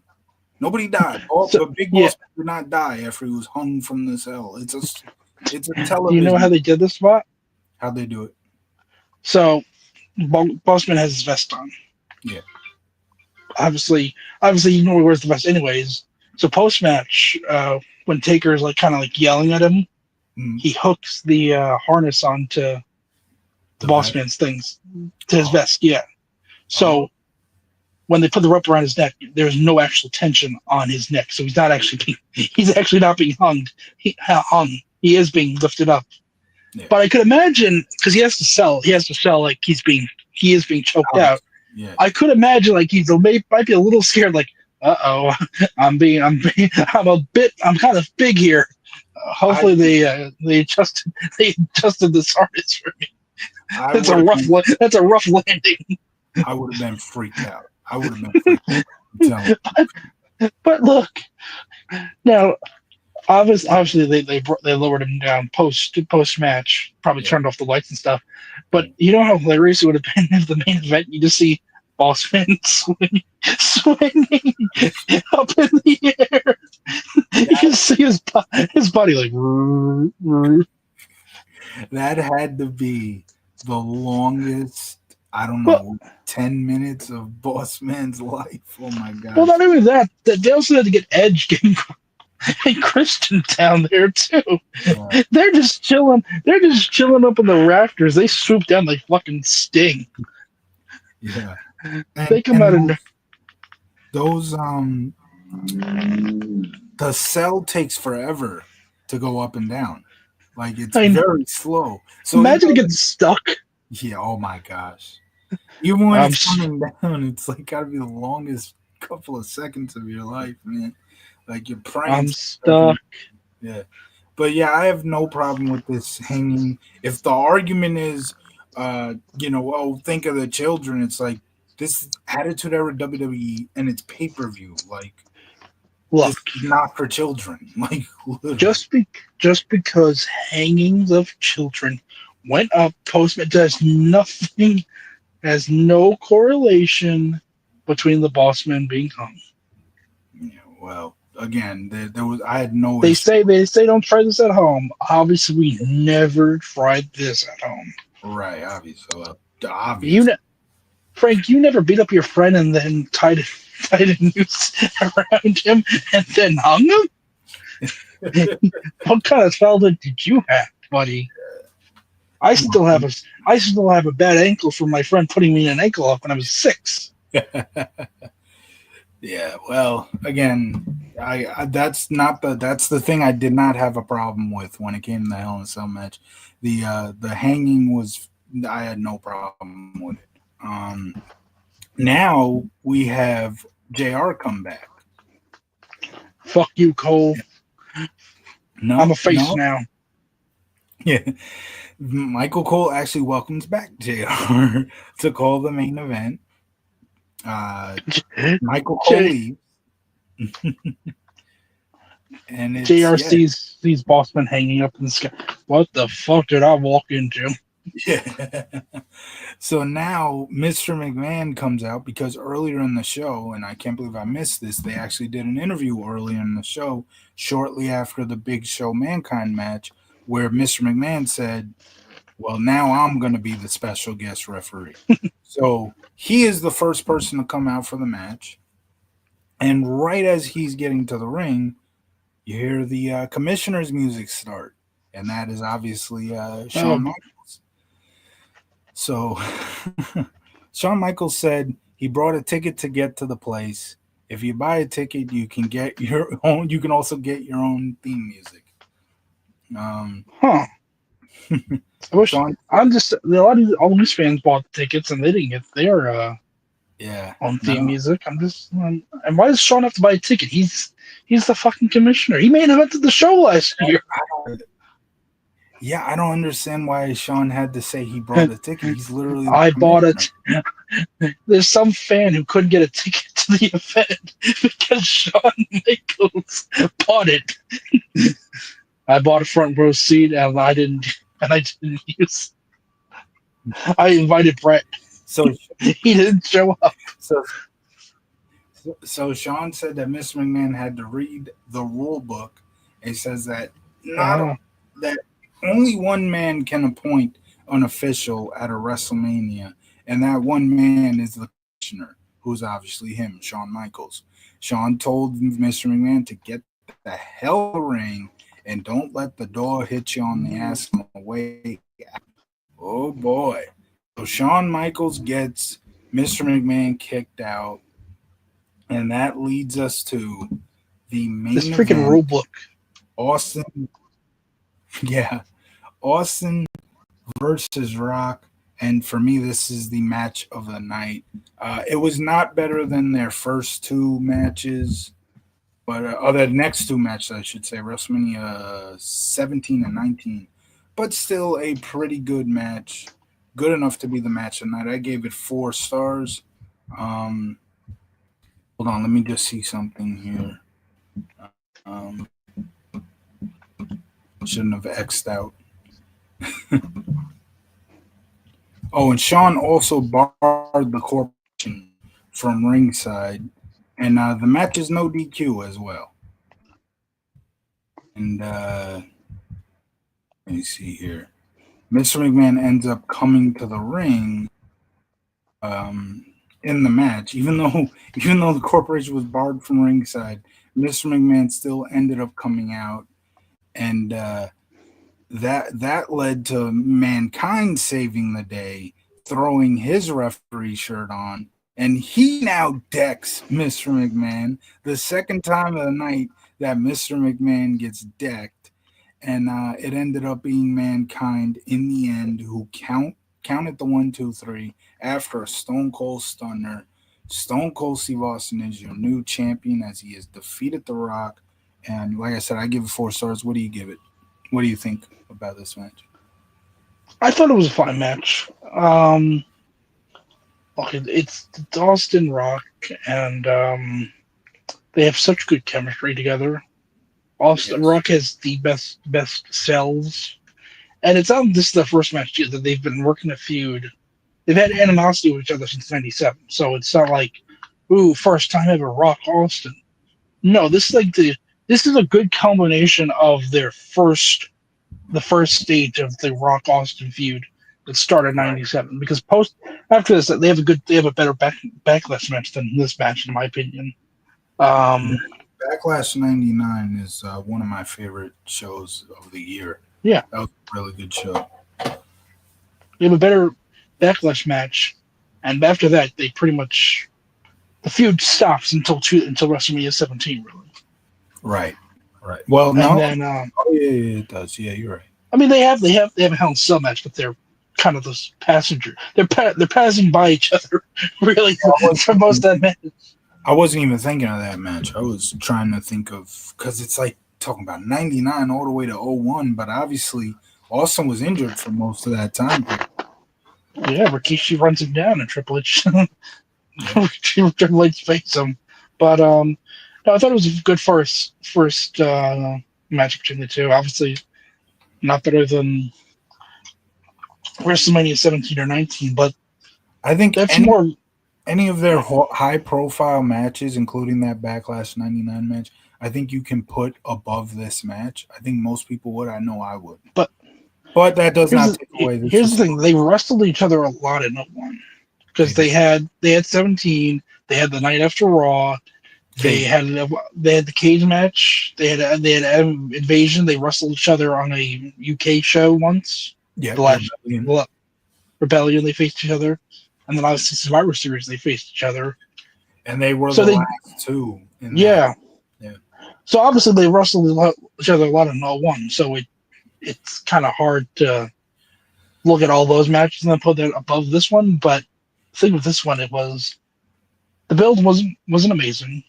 The match was fine. The match was fun, like because we knew that everyone knew that Austin was winning, even with Cole spoiling it before everyone knew that Austin was winning. But still, because their 17 match was obviously one of the best matches of WrestleMania in WrestleMania history. Yeah. And 19 was good for what it was. It was a good match. 19. Obviously, we didn't know that Austin was going to be retiring after that, and Rock was going to be leaving like a month later. But it was, I this was a fine match. I love the year 2000 so much that as awesome as Rock Austin was in WrestleMania 17, it's not even my match of the year.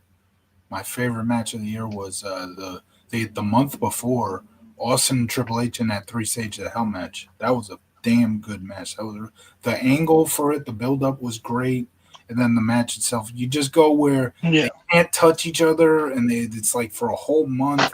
And then once they finally get in the ring, they just beat the living. that was a good end of their storyline. Their rivalry there too. Yep. Obviously, it didn't make a lick of sense for Austin to be teaming with Triple H post WrestleMania 17, Hmm.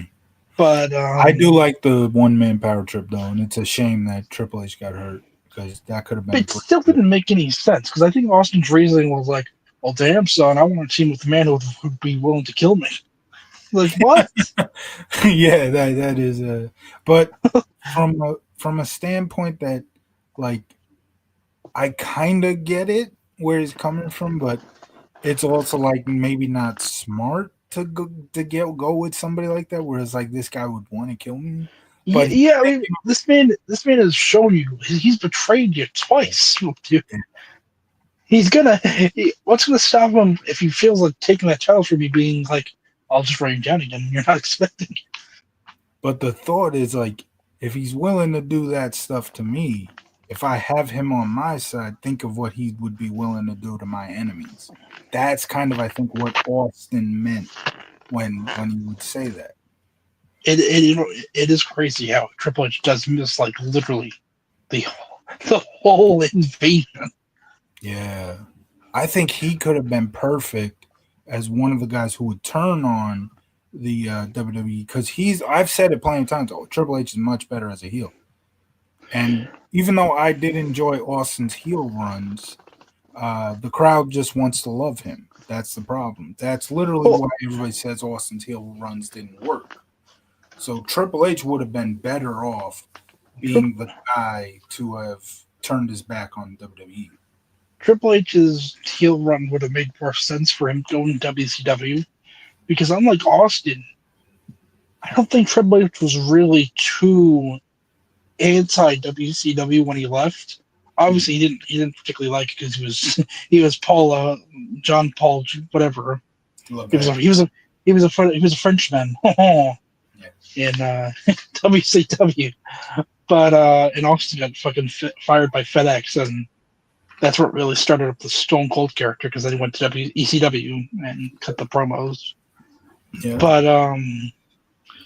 that didn't really make any sense. So Triple H joining them would have made Yeah. slightly more sense. But the way that they described that they said the way they explained Austin turning heel again in '01 and joining the alliance Yeah. was somewhat reasonable because at that point he was mentally so deranged that he was literally like, oh, now you want to hug now you want to hug the Rock, now you want to hug Kurt Angle. These guys appreciate me. You didn't appreciate me, Vince. Screw you. You want Yeah. to hang out with Kurt Angle? Like the mind melting of Stone Cold in '01 is what made that heel. It was what made that heel turn work later on, Yeah. Uh, opposed to him just being a dick. I I loved his heel turn when he first turned at Mania, and I loved his heel turn when he turned on the WWE. I feel that character is more of a heel character to Well, begin. yeah, The reason why he's a babyface is because he respond. The fans responded to him because he's a beer drinker, just like they're. The fans saw themselves in Austin. And that's why Austin was always a babyface. They couldn't stand him as a heel, not in a good way. They didn't want him as a heel. That's the problem. well, he was fine. I liked when he turned after he turned. They had poor Jr. come out. That was Austin, a great segment. as Austin starts beating him up, and Vince is like, "That's your Oh, best friend, and you're taking it easy." on your very best. Open him up. I can't. Open. It's just pure evil Vince. So, overall ratings on WrestleMania 15, what do you give it? I'll give it a pass. I'll give it 6 out of 10. Okay, I went 7.5.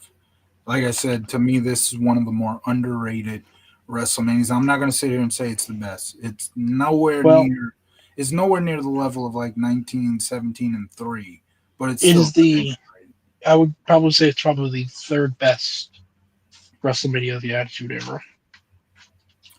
17. What would you have second? I probably put 14. 14 was pretty good.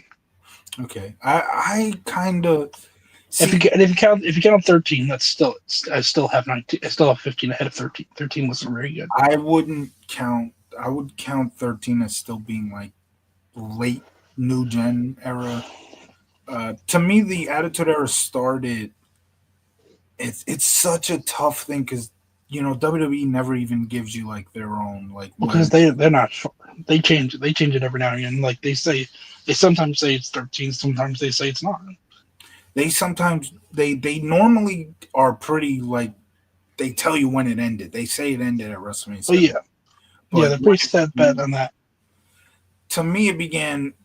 There's two spots where you can look at and say maybe even you can go three if you say Austin and the Gun, but or Pillman and the Gun, but I wouldn't agree with that, or even Austin 316. But um, No, I think of because 96.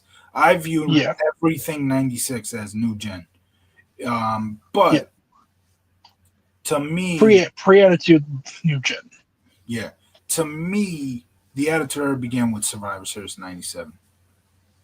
If there's one other moment, I mean, I don't think you can really say it, but some people point to the time when Bret Hart pushed Mr. McMahon down when they're taking down that cage on Raw, and Vince put or Bret pushes Mr. McMahon down and says, Yeah, "I'm sick of this shit." He's like legitimately says shit, and like they don't blur it out, and like everybody says that's the beginning of the actor. I don't think so. I think Survivor Series '97. I Once, I go ahead. I think the last time I checked, which was was in a video game WWE 13. I believe they credited the start of the Attitude Era being of all things SummerSlam '97. I yeah I don't know why. yeah. So that's a weird way for it to start. That is a weird way for it to start. Um, yeah, I always go Survivor Series '97 through WrestleMania 17, and like we've said before, and we're going into this portion next. I don't even want to call it an era because it was so short. I call it a uh, Post war. yeah, that's what you call it. Um, I like it. transitional period. I call it transitional period. But I also, in terms of giving it a name, the WWE essentially gave it a name with the playlist that they put up on the network before the network went away for the Ruthless Aggression era, one of those episodes of that documentary. And the playlist was called um, post Attitude Era, pre Ruthless Aggression. It's literally just a transitional time period, and that's the name of the transitional time period. And that would be from the night after WrestleMania 17 all the way to King of the Ring 2002. And said playlist had every pay per view during that time period. So that would be Backlash '01 to King of the Ring '02. And then the night after King of the Ring was when the Ruthless Aggression era starts, where Mr. McMahon says, "I want somebody who has ruthless aggression." And then, ironically, on the very next show, the star of the Ruthless Aggression era makes his debut. And after he is asked by Kurt Angle, "What's the one quality that makes you think you can beat me. He says Ruthless ruthless aggression. aggression. And you can say that WWE did that on purpose because they saw that this was going to be the guy. Look, John Cena was nearly fired just a few months after this. So, like, even if they had that plan, it almost didn't even work out that way.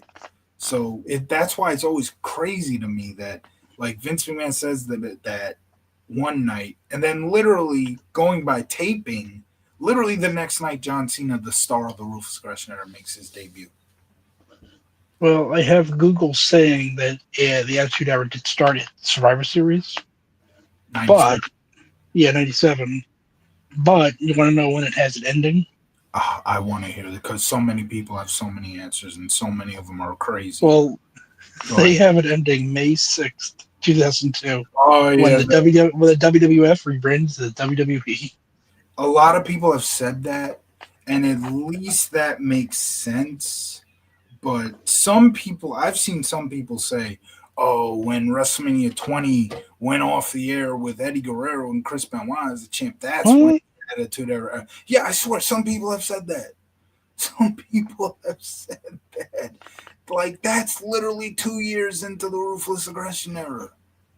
Like, how is that the end of the Attitude? That's wild, man.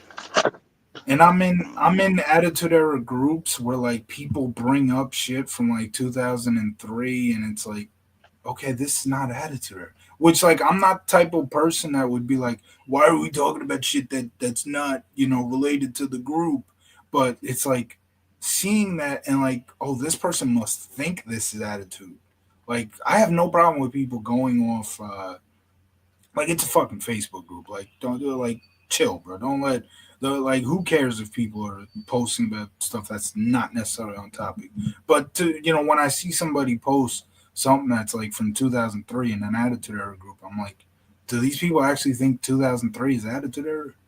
And like there are people in there that will argue to you that certain parts, like I've had people argue to me that the night Eddie Guerrero and Chris Benoit ended WrestleMania 20, that's when the Attitude Era ended. I'm like, are you kidding me? Like, no, that's not when the Attitude Era ended. Hmm. And that's why a couple of years ago, like right after around time I started doing these videos with Christian, at that same time I was trying to put content on my personal channel, and there's only one video that's actually left on my personal channel, and it's actually me talking about like what's the true start and end date of the editor, and I gave my thoughts on that. That's on my channel. I was going to transfer it to here, but I never did. um, but do you have any other thoughts on WrestleMania 15 or our little road to WrestleMania 15 series here? Well, it has been a hell of a long road, but a fun road. It has. Because if it wasn't for this road, we wouldn't have gotten Buffett Paul That's not Bearer. true. That is not true. Remember the June Oh 10th? well, I wouldn't have brought it back. You wouldn't have brought it back. Okay. I would. We wouldn't have expanded on it. Yeah, yeah. But A, see, throw, a throwaway joke. yeah, I I like the way where we started. Me and Christian started on this, where we do random shows, but it is fun to go through the storylines as they have them doing these road twos. I enjoy them. That's why I don't even care. Like if we're gonna do road twos of long ass Raw and SmackDown road pay per views, I don't care. It's fun to do these, and that is our next road to. By the way, it's our next episode will be the Raw the night after SummerSlam 2001.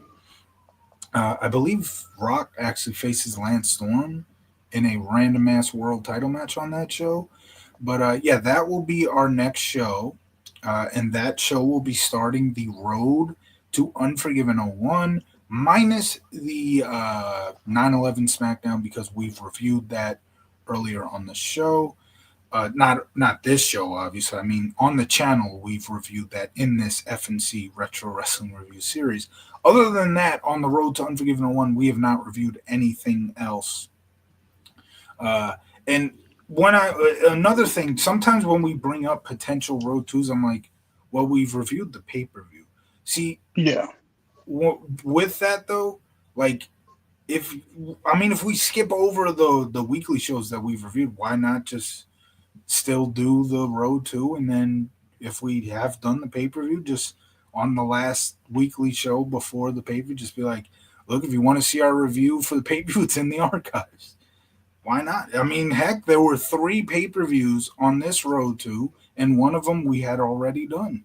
So if we ever decide we want to do a road to of a pay per view that has been reviewed on here, we can still do it and just tell them, see the pay per view review in the archives. As for there is one pay per view, or there's actually two pay per views that have been reviewed on this channel by me and Christian, or in one case, Christian, then me, that I would love to reshoot, and I could reshoot it with you. And one of them would be Great American Bash Show 4. We're not adding any shows, by the way, until we get to Unforgiven on 1. I've always said yeah, that. But these are like suggestions for future. At some point, I want to do a Road to Great American Bash Show 4.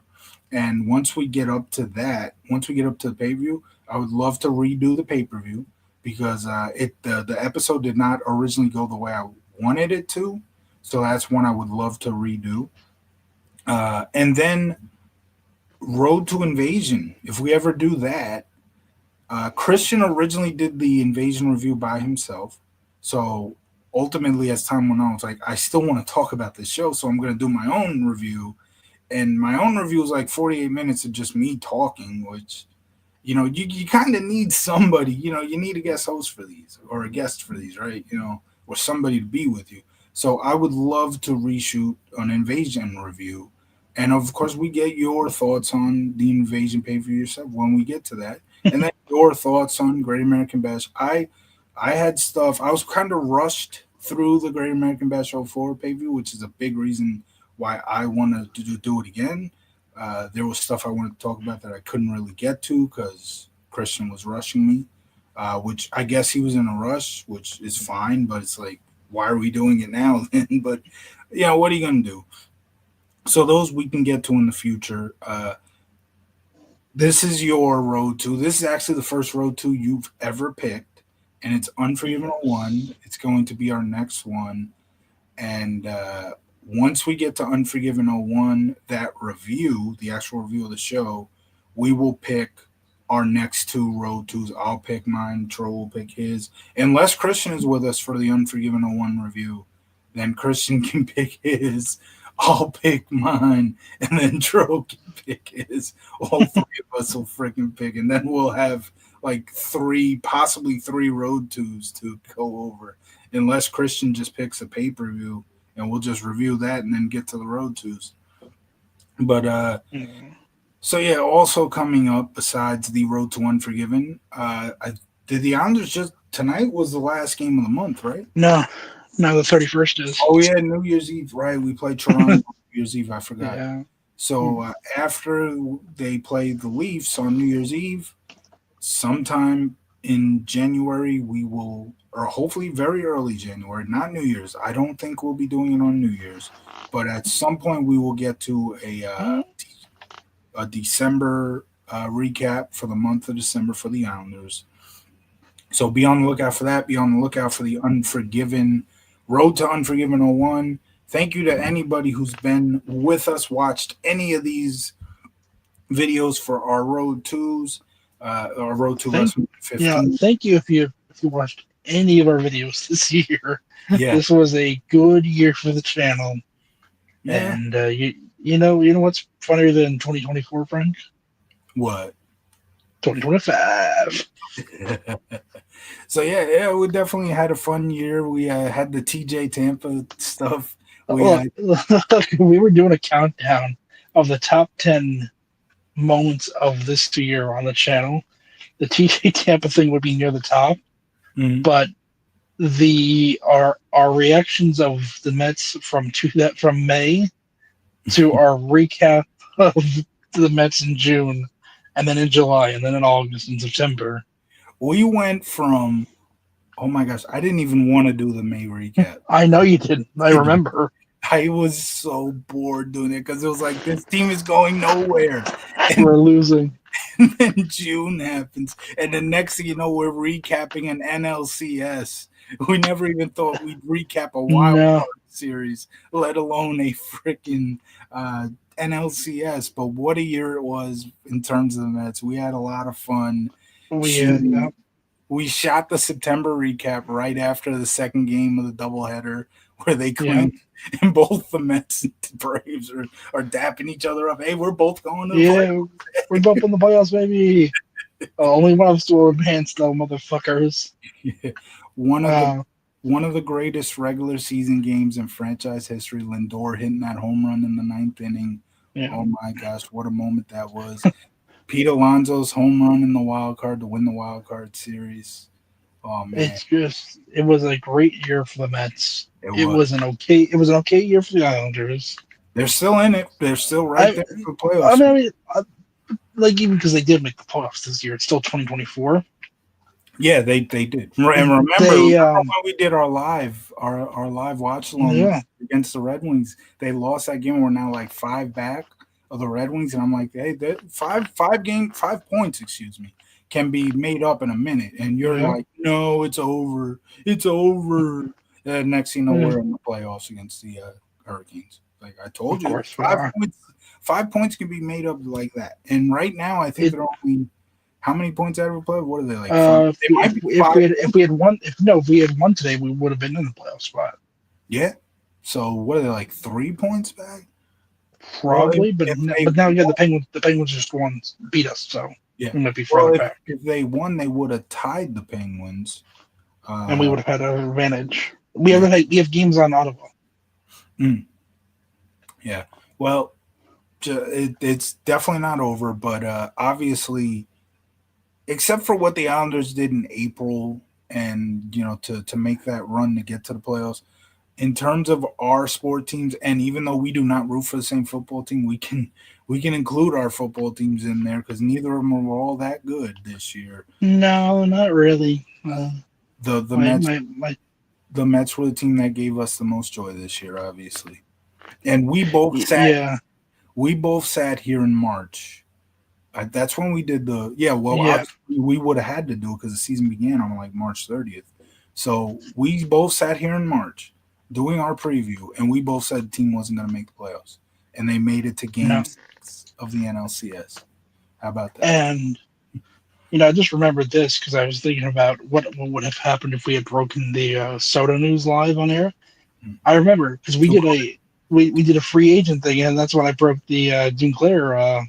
Yeah, news to you. And at first, you're like, because it was we had signed somebody, and you brought that up. And you're like, it was yeah, dude, Riley. I just It was Riley.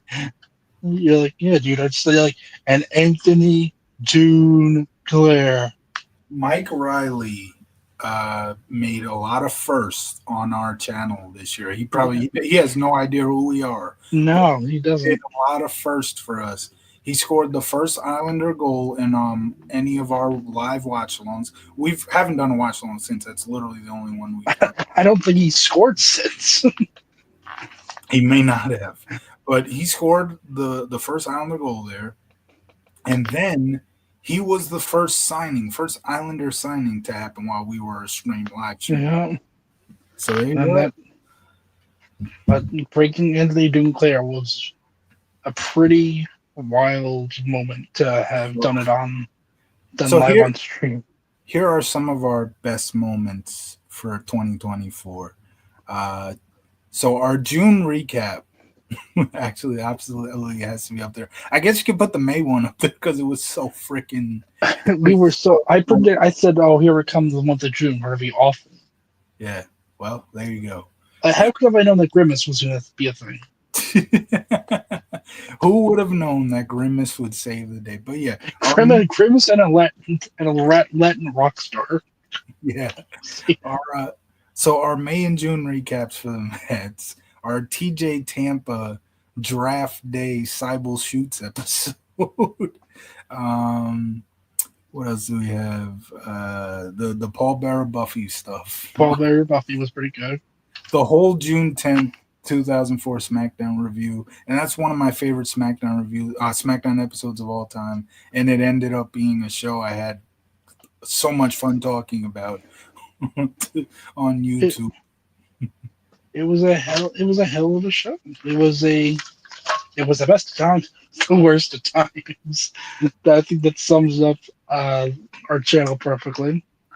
Um, The only problem with that review is that if we do, which I definitely we will Doo do, doo. we will do it in sometime in the future. But when we we do a Great American Bash '04 Road to, we will have to skip that June 10th, 2000 Yeah. because we've already done it. But hey, we skipped two shows on this road to, so you know. Yes. Uh, We're I only would skipping one next time, so I would put the both of our road twos, Vengeance '04 and this one, as some of our highlights of the year. They were fun to shoot. yeah. Um, 1920 Stro was pretty damn fun, 19, of course, 1920 Stroh. which Perhaps they, you which might be getting a message from him on the 31st as bombs go off in the air. which debuted during our live watch of that Islander Red Wings game. Yeah. A lot, even though that was a horrible game and they lost to a team they were chasing in the standings, but ultimately still beat out in the end. It was a horrible game, but there was a lot of fun stuff that came out I, of it on the live stream. I forget 1920. what I forget what game it was, but the Mets I think walked off as we were like streaming, That was against and the great Jeff McNeil. I was watching the game, and I was like, and you're like, oh, I guess something could happen. I'm like, maybe. We had not been streaming yet. It was, I hit you up. We're going to do the show. I'm like, hey, the Mets are in extra innings here. Oh, So that's right. we're going to have to wait. But we can add that as like our own personal thing that nobody saw Yeah. but us. But yeah, we Believe me, both, there's a lot of stuff that nobody saw that that's our last recap of the 2014 Islanders the yeah. other day That was was pretty good. that for anybody who knows the joke of guys can sit around and name random ball players or any random athletes. That was essentially what we were doing after we went off stream for our last show. It was just Shane No, Prince. John Boychuk. So there, No, it's not Johnny, it's John. John. Get his name, John. Who was it again? John Which news? Jonathan Boychuk. Which Newsday. Newsday called him John Boychuk apparently. John Boychuk. And then yesterday at the Islander game, they were asking this kid to have name former Islanders. It's like Johnny Boychuk, uh, Cal Clutterbuck. Cal, uh, I was reminded of hipster Cal Clutterbuck because you sent me a picture. I was like, hipster yeah, Cal Clutterbuck, depressed Tavares, and freaking we had depressed Tavares. We had John hipster. Boychuk, We were bringing up names like uh, Ryan Strome and Shane Prince and somebody Matt else. Molson, Matt Molson. Who's the one who was like a legit like forgettable player who was like a veteran? You brought him up and I like immediately remember his name. Now I can't even remember it. wasn't Shane Prince. No, Prince. I was the first one who brought up Prince. I remember Shane Prince. It was one random ass veteran. Ugh, I forgot. But Always to be forgotten, I guess. um, there was other stuff. Obviously, we started this year. I couldn't even do videos with you guys at the beginning of the Yeah, year. you started off by quitting.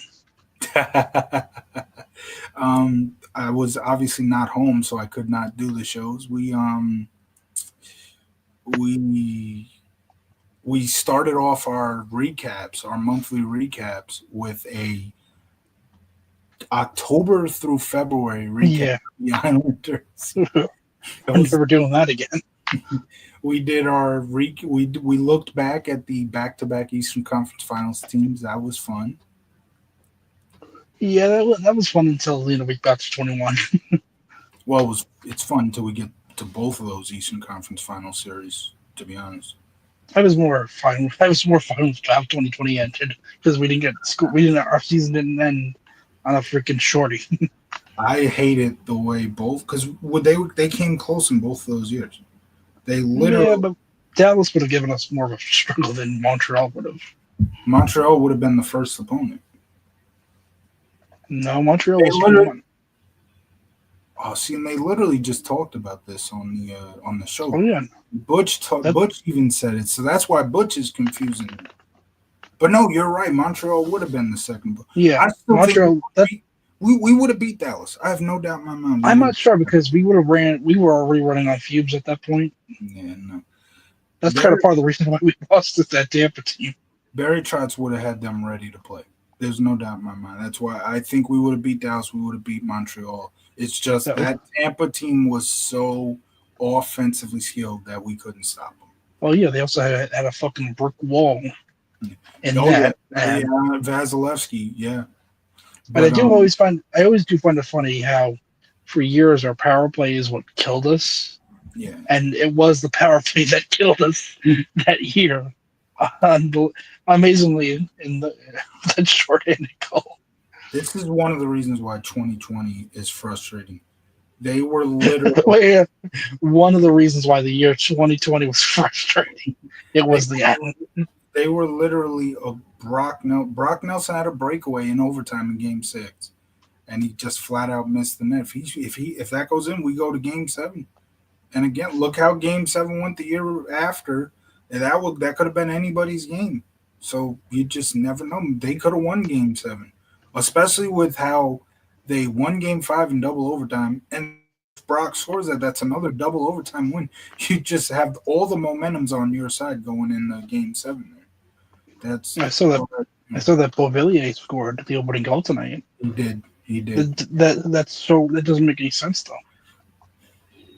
He's Nah. not supposed to. He's not supposed to score unless it's a big moment. That's the rules of Anthony Beauvillier. He's shit 99% of the time, except when you need him to be good. Hmm. Then he's good. Now And I'm he's gonna a now I'm gonna look through the channels since we're just sitting here looking back on some of our best moments on the channel. Now I got to look through the channel see what we've missed. there's a certain episode that happened this year that was Yeah. to the extreme. That was to the extreme that Do you want to talk? happened. Do you want to talk about that? I personally, I, I was not personally. How do you say it? No, we weren't there I for it. was purposely Purposely. dodging that. Purposely dodging that. Yeah, of course, our the legendary XFL episode. Obviously, yeah, the XFL killed a lot of things.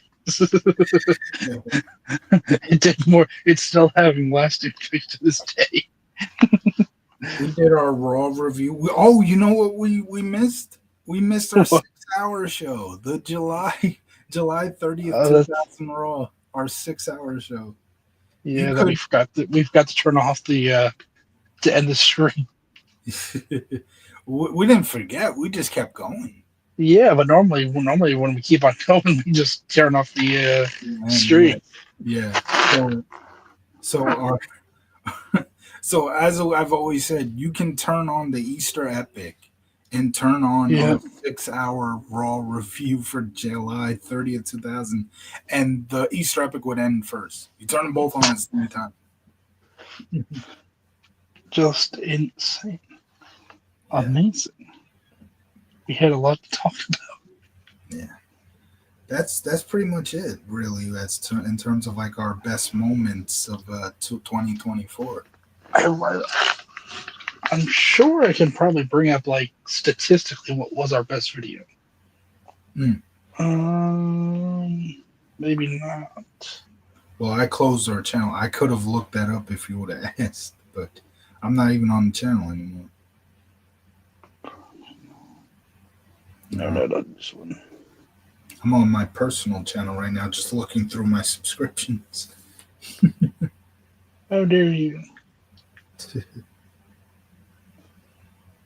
No.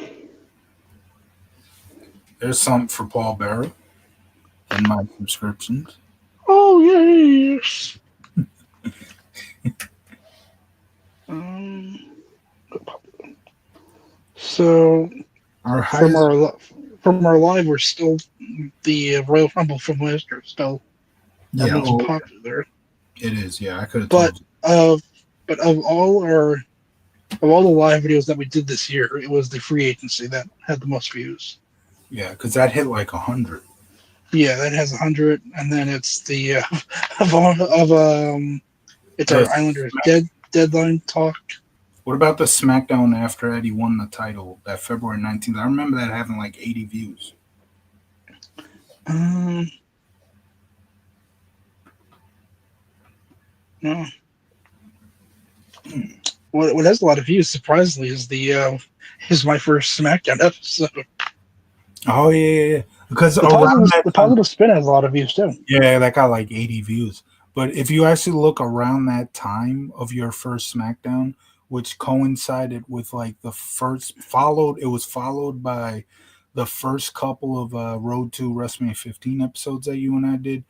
Around that time, we were breaking in like 80 views a video. Yeah, So that's kind of how that happened. and It seems like the the more we, when we go in like day after day, we'll get in a few viewers here and there. yeah, because Yeah, that's how the we. algorithm likes consistency, That's still, which we don't always have. yeah. But still, like 80 views isn't all that Yeah, special I for mean us. it's good for us. For Yeah, us, yeah, it's good. yeah. But our most popular wrestling video would have been the start of this road, There you go. Yeah, the January 25th, two. and then I think there's two reasons for that.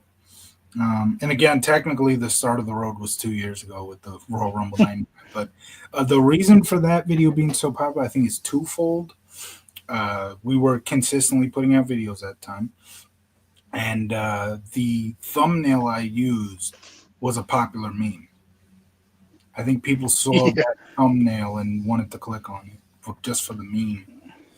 So I guess, but no, I think it's more because of how we were putting out shows like day to day, which hopefully we'll do for the Unforgiven '01 Road to. Hopefully we can do that day to day.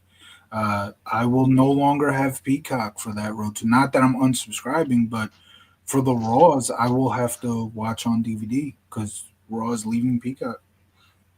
But I have you no were problem with that. Normally I do watch weekly shows on the DVD unless I don't have them on a DVD because I can see the original airing with the unedited stuff. But lately, for some of the Raws we did on the road to WrestleMania 15, I was watching on Peacock. um, we had a few popular shorts this year. Yeah, your We Ed had is one. my Edwin Diaz one. Was this the one with this? Yeah, the one where I edited Jay Uso's theme That to the one. Super Bowl thing is pretty good. They got 691. Some of those USO, not just that one, but the one where you brought up like who's the Marty Jannetty. That one was Yeah, I didn't even edit that one though, yeah. but that's our most popular, obviously. That got a shit ton of views. Yeah, that has a lot. I My did Diaz one was pretty good. I did my first short this year. It didn't really do anything. Got like 11 views. Just promoting the positive spin. Yeah, he looks so weird.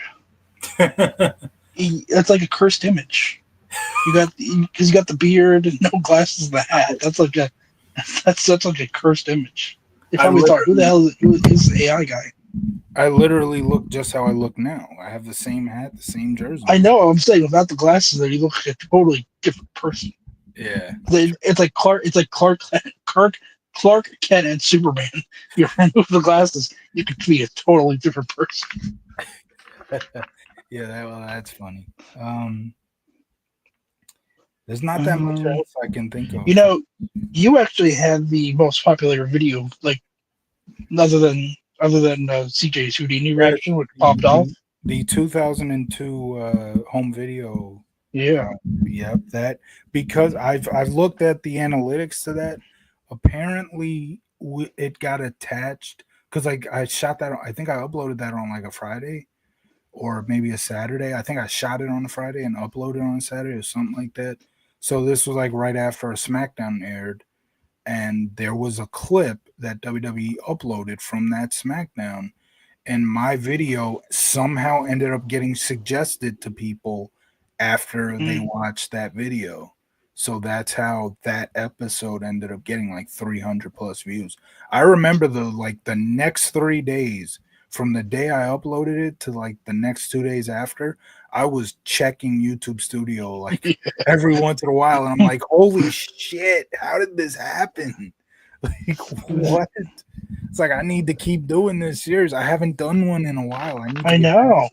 And I will get back to it. That was something that that home video series I had been planning on doing that for so long, and I finally was like, you know what, I'm gonna do one, and it ended up getting like 300 views.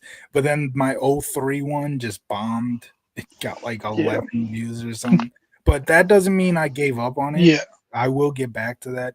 I plan on doing television home video reviews where it's like, DVD sets of seasons and shit. I will definitely do that at some point. I think the next one I want to do will be a TV show and not a WWE pay per view series. So be on the lookout for that. I The don't know, but yeah, go ahead. the most popular of mine and CJ reviews was WrestleMania 24. Yeah, that one I Um, remember that got a lot of views. Yeah, that was 191. That's not too bad. we won't talk about Um, we won't talk about your No Way Out '05 review. That completely don't worry. That I don't think it's ever going to show up again. that com- Here's something that I'm proud of. I think it's the only solo video I have on here. okay. Yeah, your It's Royal my Rumble Rumble. prediction, Yeah, I remember that. where I pretty much just said my predictions and had to fill in time, like 16. Anytime you want to do Yeah, I've thought of doing a solo video here and there. I just have to like have the motivation of doing it. hit me up. I'll create a recording studio for you. Unless you want to go live, I'll hit up. I'll create a live studio. But if you want to record a solo video, just hit me up. I'll create a studio for you. I'll give you the link, and you can just come through the studio. I'll put you in and hit record and do what you got to do. Just hit me up if you want to do a solo one. I've done plenty of solos on this channel. As you've seen. I've done top five storylines a lot. Top five, that's something I got to get back to as well. I think the last one I did was WCW 2000. But yeah, I got to get back to that. Home video, got to get back to. But yeah, like I said, anytime you want to do a solo video, just hit me up. I'll create a studio for you. Or if Yeah, you just want to get into the StreamYard yourself, I'll try to do that for you. But if it just hit me up, I'll create a studio for you and so link the last solo video I think you did was the Chicago Bears, right? Other yeah than your video stuff. the Hall of Fame thing right after the Hall of Yeah, Fame. 10 months ago, Yeah, 8 views.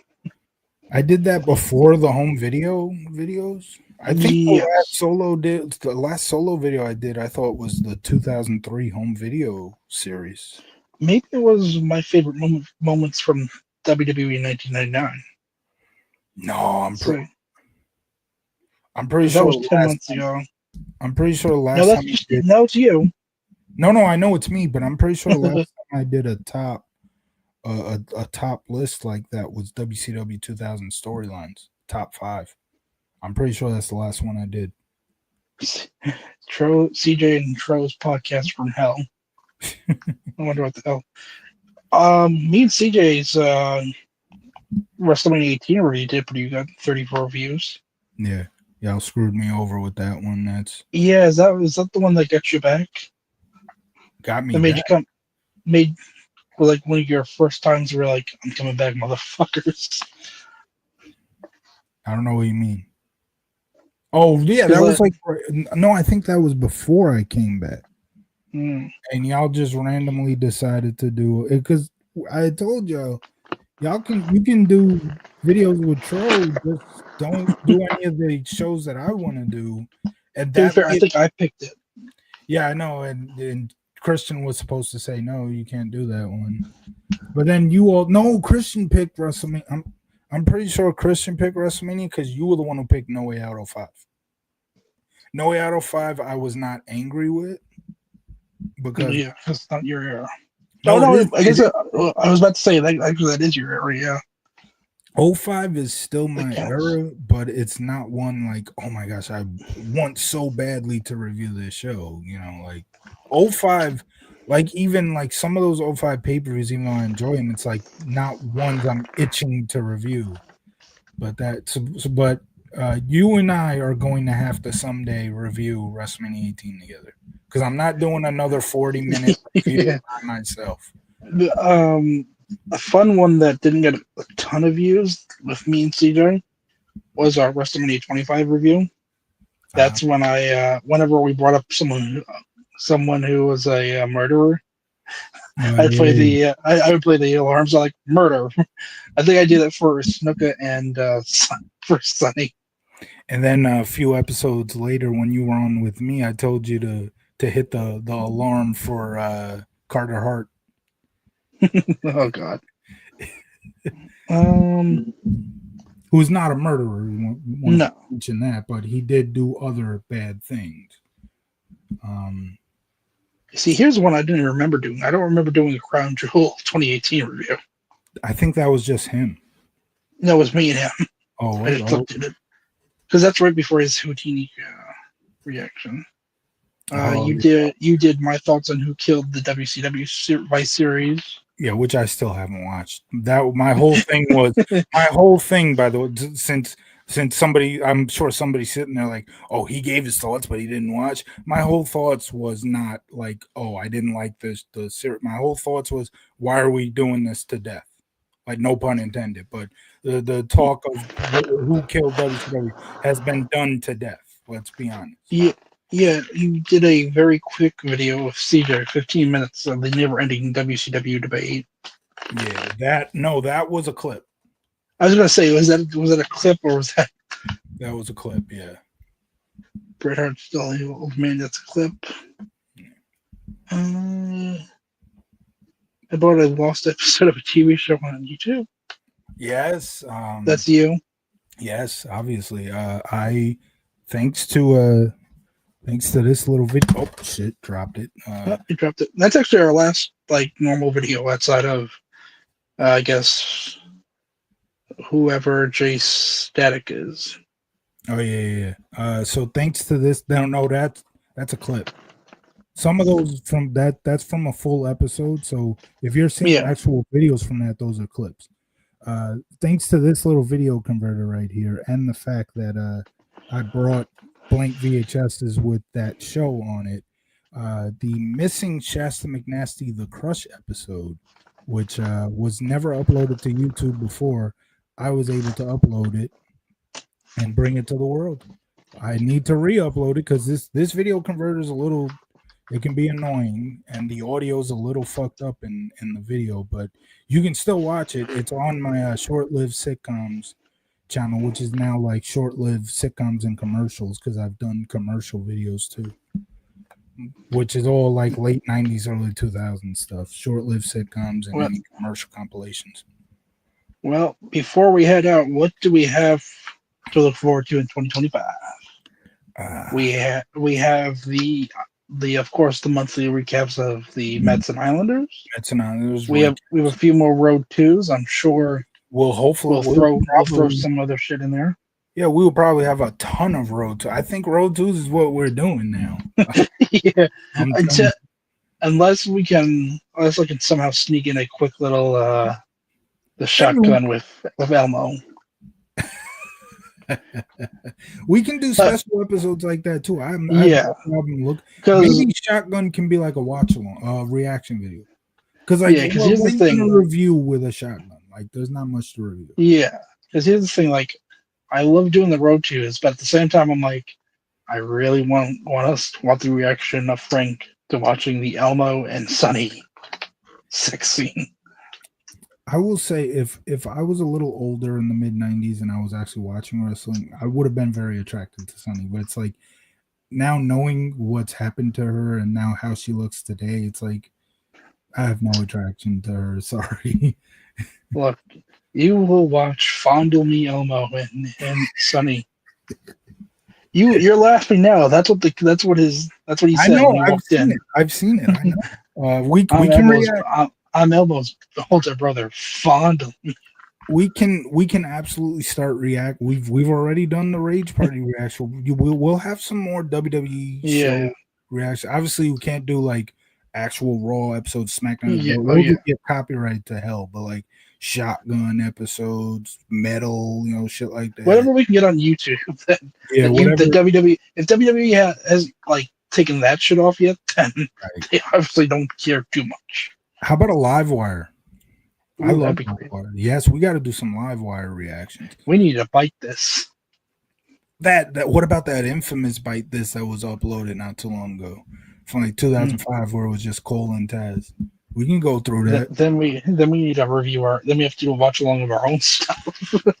I, Watch along of the 6 hour oh episode. my gosh, a 6 hour reaction video. Yeah, that's Every Sylvester Stallone. every year we add another 6 hours. So yeah, so that's what you can expect from the wrestling aspect coming this year is more road twos. That's what we are now. Instead of just random shows, maybe once in a while, if somebody will be like, "I want to review this random show," we'll be like, "Okay." Yeah, But more often than not, like if somebody throws a pay per view at me and like wants a review, I'm probably gonna be like, "Why don't we just do the road two?" And if it's you or a Christian, it's like, "No, I want to just do the pay per view." I may just be like, "Okay, then we'll just do the pay per view." And then someday I'll just come to Tro and be like, "Well, we've already did the pay per view, but let's do the road two now." yeah. So we're now road twos. That's our reviews now. Um, Road to make a playlist. We gotta make a playlist now. yeah, and we will have reaction videos, and I definitely plan on doing some solos. Don't forget about the home video collection. Those will be back. I Yeah. guarantee you that. The next one will be a TV show. I don't know which one it will be, but And I'll definitely got that. I'm Top sure 10 we. top 10 favorite moments, top 5 favorite storylines of certain years. You can expect some of those this year. What else? I guess that's all you can expect from my I am. I'm sure video. we'll do another free agency thing with the Islanders and Sure, sure. probably another draft reaction because we gotta get out. We have to find a guy to. We have to find this next year's TJ Tampa. So and that's kind of funny because our tables are turned now. It's going to be my team that will be drafting early on, and not yours. Not if you guys win. If you guys win next week, we'll be tied. If we lose, we'll be tied. Yeah, but Hopefully we'll we'll the have. tiebreaker. Hopefully the tiebreaker will put us on top, get us up more. Hopefully, the tiebreaker is Super Bowl wins. Well, we have 9 NFL titles. No one cares about the NFL titles. They still They count. don't. They They still don't count. exist. If you want to go off championships, we'd win that tiebreaker. I'll tell you No, we're that talking right about now. Super Bowls, actual things that count.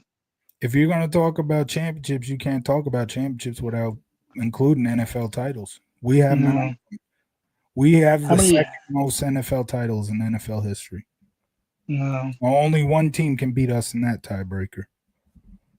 no. And How I many will not else? say who that is, but Is it? Is it? Would it be Caleb Williams' childhood team, the Packers? that's another thing you can look forward to this year is in 2025 is the breakout of Caleb Williams. You can look forward to that. I thought you were going to say the breakdown of you and me,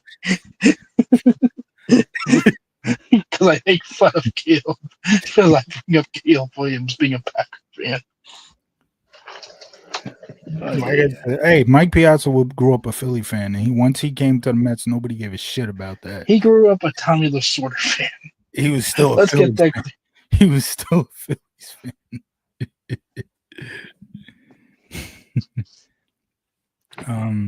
Whatever. I'm sure we'll throw in like a few one-off random ass shit at some point.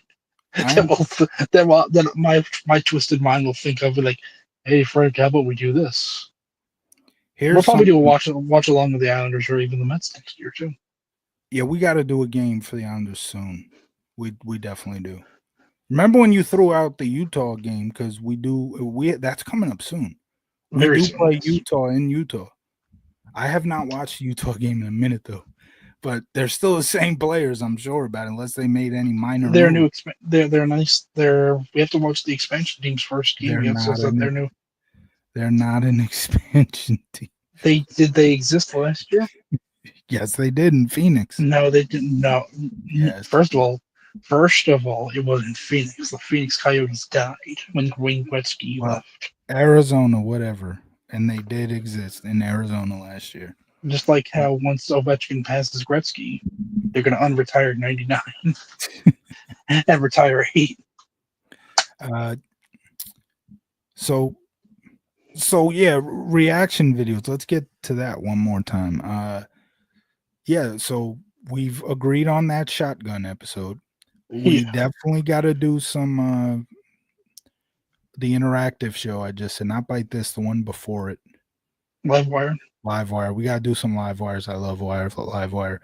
We'll do the infamous bite this episode from '05 with Cole and Taz. We have to do the bite this where Austin walked out. Or well, where he said everything. He walks out mid. That's when he walk. I'm not doing this party shit. Fuck you. Where he said everything that was Yeah, essentially leading to his walkout. I mean, if that is on creative suck. YouTube. Creative sucks. Fuck you. Yeah, so we'll do some shotguns. Maybe some velocity was a big part of my childhood, man. I would love to do some velocities. I don't. We haven't done a Mets live We thing yet. haven't at all. We haven't done one. Are you No, going to? Are they even home opening day? I don't think I even got. So That's that's so home. close. That's so close to WrestleMania. So I'm gonna save money for that crap. So depending on what we're doing, obviously if I'm doing something, I obviously won't be there watching. I'll have to wait till I get home. Yeah, But hopefully I'll be home. If I'm home, we can absolutely do a watch along of opening day and the home opener. We got to do the home opener if it's not opening day. So we can do yeah. those two because we got to watch the celebration and all that shit. Hopefully Grimace gets the type of reaction that Harold Freeman or my gosh, I forgot his name. Shit, the replay guy, Freeland, Harrison Uh-huh. Freeland. The standing ovation that Harrison Freeland got on opening day in 2023. Grimace Mm. needs to get that standing ovation on the home opener this year. Hopefully, we have Jose Iglesias. Yeah, hope maybe he can perform OMG again. Look, we need him. And Yeah. we need Seymour Wiener to come out too again. Look, I'm kind of okay with not getting Pete back. I've kind of I reserved myself to getting Brickman over Pete. I still think he's coming back, and we We don't can get need both. We can we get don't both. need Bregman. We have a third baseman, Who? Mark Vientos. Okay, so again, who? I just told you, Mark Vientos. Okay, let's say Mark Vantas gets hurt. If Mark Vientos gets hurt, then somebody will be slid in, like Well, Jose Iglesias. Hopefully, if Jose Iglesias gets re-signed, he'll be the guy to take third well, base. Because second base, if Jose Iglesias comes back, he's not playing every day unless they no, find a way to put him in. nor should he. Second base is going to Acuna. Third Yes, base is Vientos, and hopefully Pete since will we're be not back. trading him, And hopefully not trading who? Acuna anymore. Oh, Acuna. Well, we shouldn't have been ever trading him in the Well, first. no, because it was part of the whole stupid Garrett Crochet. Oh, well, see, that's like the one guy I would have actually Well, traded. that's what I'm saying. I'm saying now that we're not trading Yeah. Acuna. Yeah, but I was hoping that Acuna would still be on this team anyway, so I'm happy he is. He's at second, Vientos at third, and I'm not about to give up on a guy defensively just because he's played one full year and he's a little shoddy defensively. He can get better at the I position. would put. I know for Soto, I would put him as. I put him as DH. Only because I'm not too sure. I'm not too hot about his fielding. His fielding Well, is a little bit of a problem. he did have an error in the World Series that people have been Yeah, showing ever since we signed him, which I mean, obviously it's whatever. in the World Series, it's a big error, but it's like They didn't Look, sign him. They didn't sign The him. Yankees lost for other reasons than that fucking era. Right. They didn't sign him because of his defense. They didn't sign him to be like No, we special did. defensive center fielder. You know, and even He's not Carlos Beltran out there. yeah, even I didn't like the sign. You won't see me talking about the error he No, made in the World Series because I know he wasn't signed because he's like the next Carlos Beltran no. defensively. Like, He, duh. But and he can he play. signed for his bat, He can DH. There's DH is now in both leagues. but here's the And problem: Pete Alonso's are kind of our DH right now. Assuming he comes back. I don't think so. Pete Alonso is fine at first. He's not a Pete, liability out there. and who was our DH last year? JD Martinez. It And was he's not coming Martinez. back. He's not coming No, back. he's gone. It can be Soto. You can at some point Look, call up this is Clifford or not Clifford. Clifford's not close. The other one we got in the Houston trade. right. I will say this as the offseason is now starting to kind of It really is. It really it's is. it's crescendo of Yeah. Pete Alonso basically at this point I think is like the biggest free agent left. He's Yeah. not really getting too much attention outside of the Mets. Which is good for us. Good for us. Mhm. Hopefully he doesn't sign with any of our in division rivals. Yeah, well the Nats were the one potential Yeah, team and they went out and traded for was it one of Texas' first baseman? So they're out of yes, it. They're out of they're it. out of it. I mean, would the Mar- Phillies want him? that was fuck with us maybe. Hmm. Yeah, I I don't think think. they have Alec Bowman first. Yeah, and the Braves are fine with Matt Olson. Yeah, they The are. Marlins are not going to sign Pete Alonso. Could you imagine? I would be pissed, but he is from Florida. Yeah, That's childhood team. but they're not going to sign him. They're not going to sign him. He has Florida Marlin pajamas, bed sheets, whatever. His first career home run was in that ballpark. Yes. Or actually, Look, no. Oh yeah. yeah, it was. Yeah, it was. Yeah. Look, I'll say this with the National League as a whole. Mm-hmm. It makes the American League look like AAA.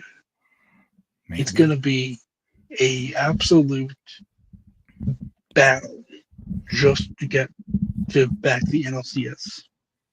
Because even if we're very good, it's still going to be a hell of a battle because the Braves are going to be good again, the Phillies are going to be good, the Dodgers are going to be good, Oh my gosh. the Diamondbacks might be good again. Oh well, the Diamondbacks just got Burns too. Yeah, exactly. I hope the Braves finally freaking take a step back, man. I don't think so. Well, we'll see.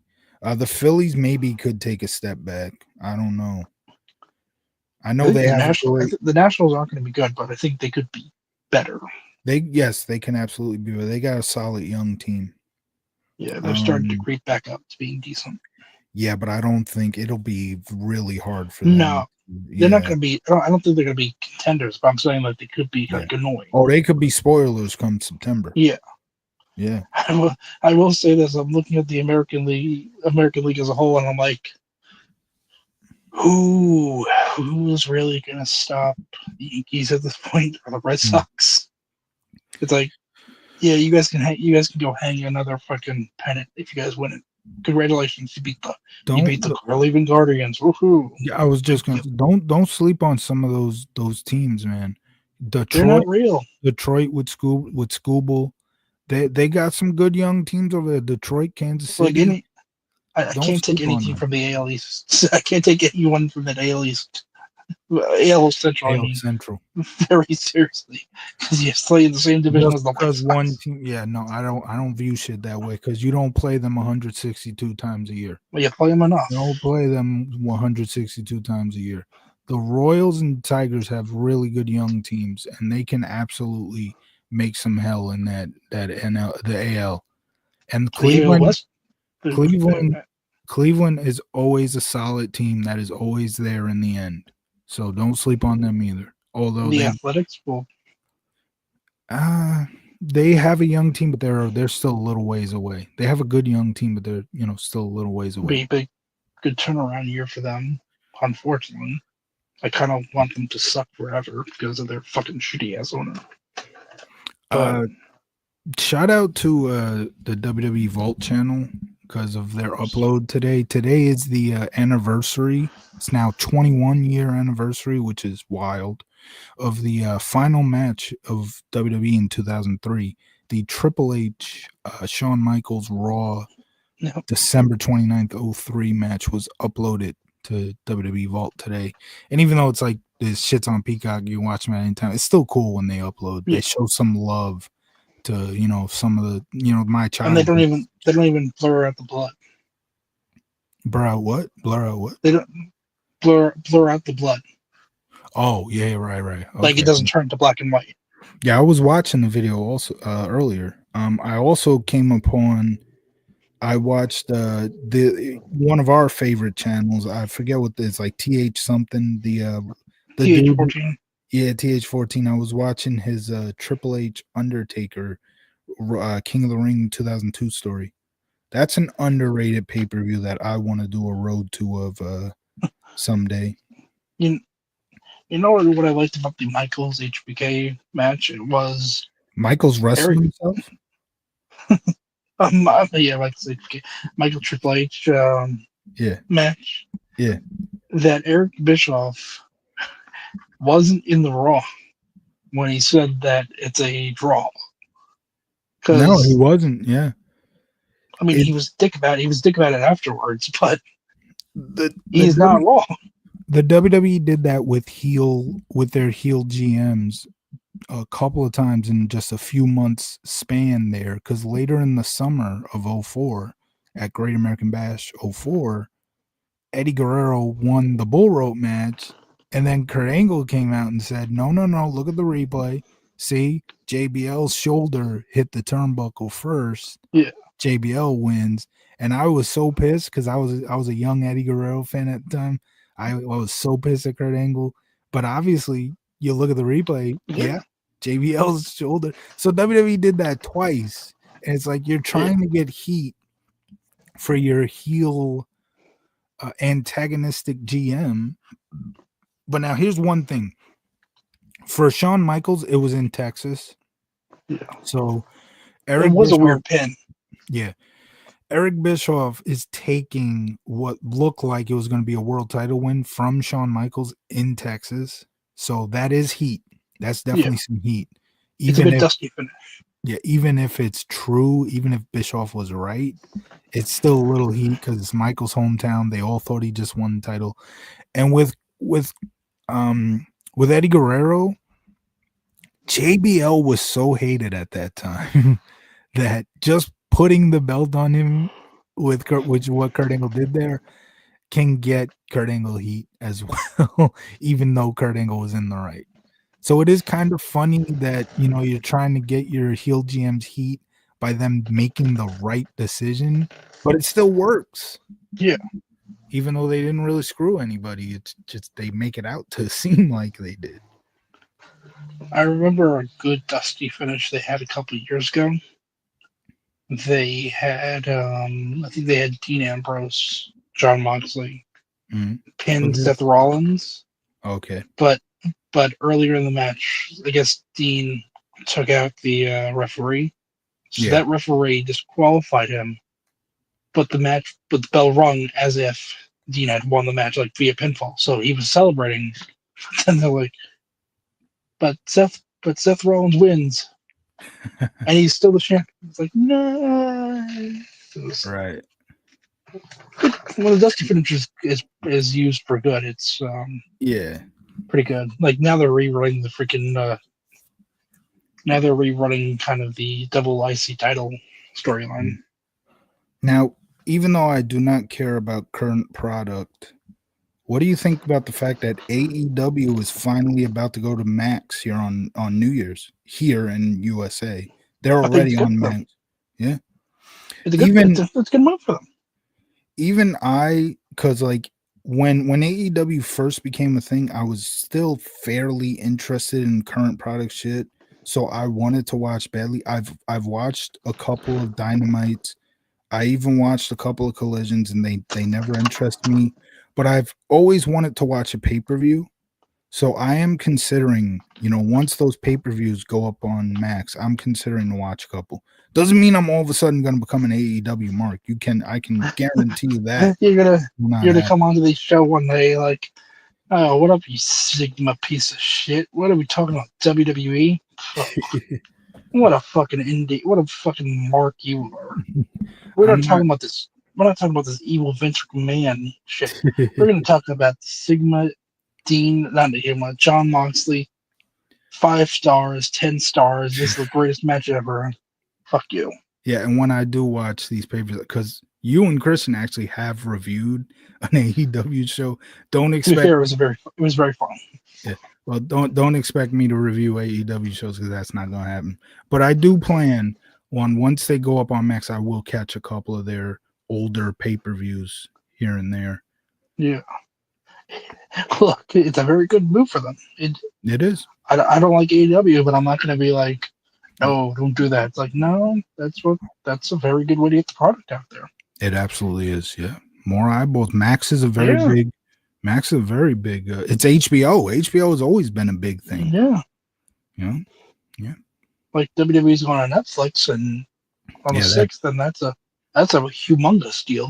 I think that I'm not sure, but I think that's bigger because I think Oh no, no, Netflix it is is like much bigger. yeah, Netflix is like one of the bigger streaming platforms. I mean, they were the first to streaming platform, so that's why they're the biggest one. Yeah, But yeah, it's a good move. It's a yeah, great move for them. Don't like that yeah, that we're gonna have to deal with fucking 6 hours of Raw and SmackDown each week, but whatever. yeah. 3 hour That weekly shows are that wild. whatever. If the product's good, then it can. If the product's good enough, it can kind of ease My the pain only 3 hours. my only worry right now is where the hell is Raw going because it's leaving Peacock. That's my only worry coming Well, out of this because obviously I don't care where Raw the current ones are broadcast. I don't even watch them. But um, I hope if maybe it maybe that secret that WWE Raw Vault channel that I brought up a few weeks ago. that if that happens, I hope they just end up putting it on Netflix soon. But I don't know if the contract with Peacock is Well, maybe the reason why. But if that's the reason, then why are you taking the Raws off in the first place? the pay-per-views are going on Netflix. I know that. Yeah, so if the pay-views are going Like on they're already Netflix, they're already showing up like in search terms and shit. yeah, I've seen some of the upcoming shit. Like, well, no, I think the pay-per-views are kind of coming to outside of the country, but until the contract with Peacock is up, which it will be up after this year, they can't move anything, not necessarily to other platforms, I guess. Which is why I'm wondering, like, how the hell is Raw leaving Peacock when like the contract with Peacock still has like this year, like this upcoming year is like supposed to be the last year because they signed like a 5 year deal in 2021. Hmm. So I don't understand how any of the classic content. I've even found out that the when NXT went to CW, NXT Yeah, left the Peacock, which that I don't understand how that's happened. yeah, that is weird because I think CW. I don't even know who owns the CW. Yeah, but yeah, now NXT is on the CW app in here in the states, and will be going to Netflix outside of the states. I still think it's pretty cool that we have wrestling on the CW again. Yeah, It's that's more pretty nostalgic. that's your nostalgia. For Yeah, me, that's like where it started getting boring for me. that's my nostalgia. That's the Yeah, nostalgia that you don't watch. my nostalgia would it can't happen. My nostalgia would be SmackDown going back to UPN. Mine. The thing with this, like, because the Netflix deal is 10 years, Yeah. we're not gonna have another 2 hour Raw for at least 10 more years. Oh my That's gosh. the longest time. We've already literally had 12 years of that. I know. And don't believe me.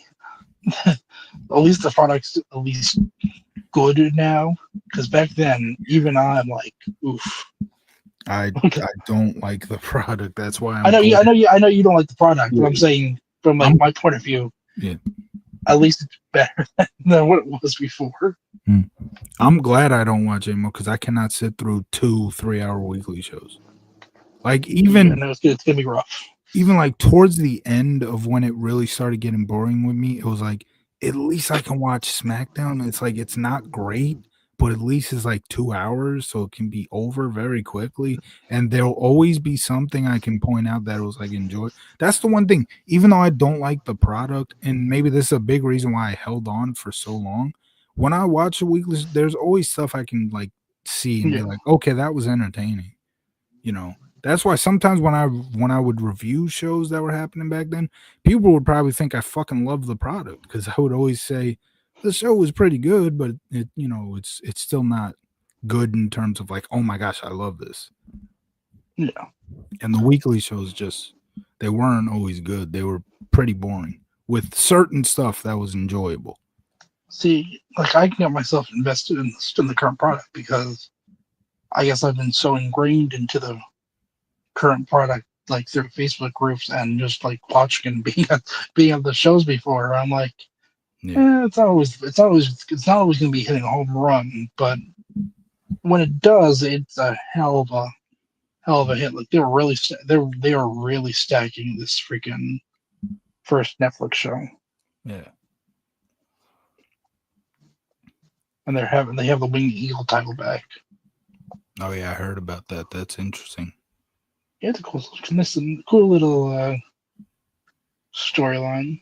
I Finally getting a ladder match to WWE. We haven't had one like forever. I still miss the undisputed title. I Look, I'm well, look. Cody didn't grow up with that title. He grew up with the Wing Eagle. I am still pissed about the night when Teddy Long walked out on SmackDown in Yes, 2005 with this belt that was covered up in this black little, cover thing. And he's like, "This is the new SmackDown yeah. title," and I'm like, "Oh, it's got to be the undisputed title because Cena's on Raw now. No more spinner. It's got to be the undisputed title." And then at the end of the damn show, Batista's drafted to SmackDown, so now SmackDown just gets the world title, and the undisputed title will never come back. I I still get pissed thinking back to that night. I think it was like a replica title Yeah. that was in the bag. But But young me, I was about what 12 years old at the time. I was sitting there thinking this has to be the undisputed title. I can't wait till they reveal that it's finally back. And the last time that we saw the undisputed title would have been when after Cena Unforgiven. no, when Cena revealed the spinner belt in No, the last time it made an appearance was after Unforgiven '05 because Kurt Angle won at Unforgiven via DQ, okay. and Eric Bischoff came out the next night and said, Kurt Angle is the WWE champion, and he handed him the undisputed title. And Vince came out said, "You can't do that. You know damn well that the title can't change you over DQ." And he took it from Kurt and celebrated with it.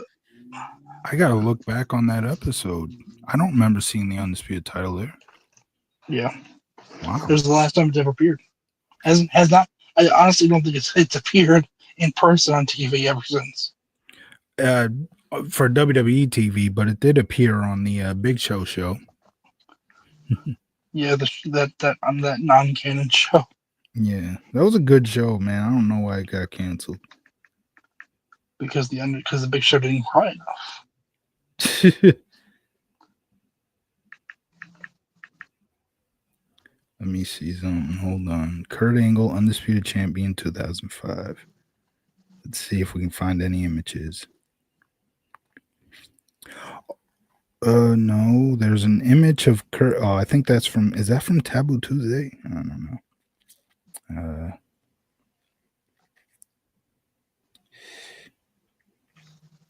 I do not see any image from 2005 of Kurt Angle holding the Undisputed title. I'll have to watch that episode again.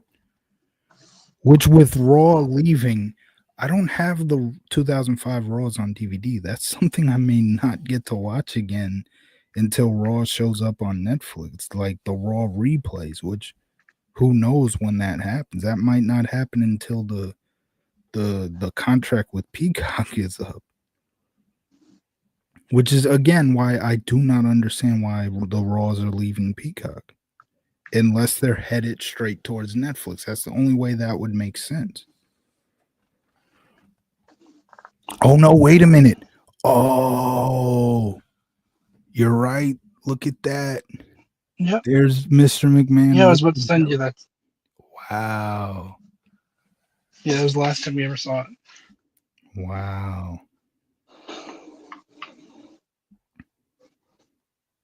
And Yes. I know that's obviously got to be 2005 because Yep. that belt is not seen on Raw a lot. Although it could be 2002, but no, I don't No. think it's 2002.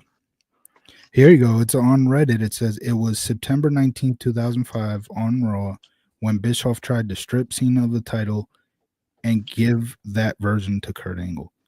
Oh my gosh. I don't know. I must have missed the episode, but I'm telling you, if I saw the episode, it would have been just like the night Teddy Long brought out the covered belt. Yeah. I would have been so excited and then I would have been so pissed. Wow. And I just did a watch of the 2005 Raws on the network only a couple of years ago. I can't believe I don't remember that. Insane. Rest in peace to the undisputed title, man. It's the goated belt in my book. And yes, nostalgia has a big reason for that. But you know what? For those of you sitting there saying the winged eagle is the best, you're also saying that for nostalgia. So Well, you you want to know guys the can, funny thing? They yeah. just recently, when they were talking about the winged eagle, they showed photos of people holding the winged eagle, Mhm. and Triple H in his freaking ego, his little ego, like, here's a photo of me when I had the winged eagle, even though he never held it. It was like, I guess it was like a foolish photo shoot from a couple of years ago, and they Well, put that in. They put that in as somebody who had the winged eagle. I'm like, well, no, he didn't. oh yeah, no, that's right. He never had the winged eagle. He had the No, he had globe. the Attitude Era. Yeah, he had the globe belt. Austin had the winged eagle for a night. Yeah, wasn't he yeah, he's the last one to hold it, Yeah, right? they Yeah, gave him the new title the next night. the globed belt, as I like to call it. Which I personally like the globe belt better than the winged eagle. You If know, I had if I had to rank WWE titles, not counting the world title, I would go undisputed, global, winged eagle.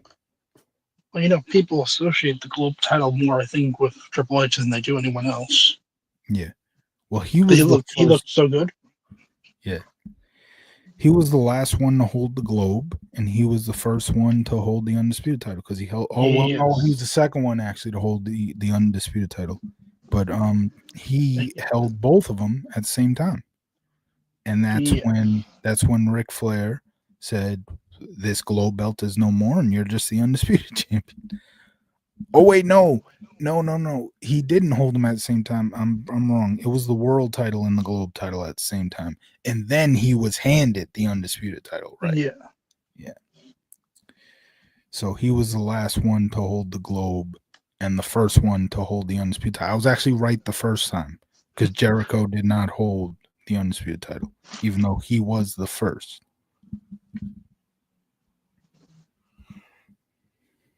Who's gonna be the first to hold the FCT ENT world title? We're gonna find out in I don't 2025. know. We're gonna find out in We 2025. When we eventually meet up in person, I'll uh I'll be sure to roll your ass up and have a referee count. See, we're gonna do this like the hardcore title whenever you're not expecting it. Bro, you go to Islander games every time they're home. I'm not too far away. You can just come through. I know. We can You're meet gonna up. be Like you're gonna be helping a family member, and then they're gonna go in for a hug, and then I'm gonna roll you up. no, what we'll Like, do is What we'll do is one day we will all film three separate solo videos, and whichever video gets the most views, there's your first Oh well, FCTE. there you. Well, you see, I already can win them because I can just put in. I can just have Hot Divas as my thumbnail. Hot I could Divas, do and then that too. like the stuff like I could I could just react to that Sable Tory match, do a hot, a hot watch reaction to it. Because summoning Hot Divas at 3 a.m. Hashtag gifted. yeah, the that's funny. But yeah, that one of the best parts of if anybody even remembers what we were reviewing WrestleMania 15. One of the best parts of the whole show was Tori's outfit. Like, damn. Well, we have done almost 3 hours. Yeah. I think it's time for us to pack it in. Yeah, that's right. We're not going 6 hours tonight. The only Wait a second. reason Did I just hear myself say 3 hours? the only reason why we Jamal and fucking the only started reason packing up. the only reason we've gone 3 hours is because we started talking about some of our Yeah. best moments from 2024. And that's You how see, that that's what happens. I get us off track. yeah. You get us I'm off the track and I'm the detractor. Tractor. you get us off track, and next thing you know, we're 6 hours in. Yeah. I promise to not fix that in 2025. Wasn't that like I one of my first episodes back too? yes.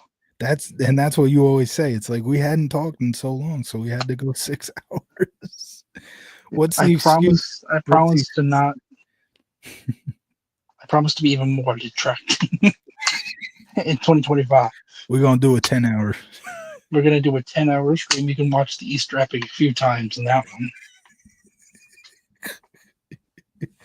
Oh my gosh. Yeah, well, I guess this is the part where we finally turn this off.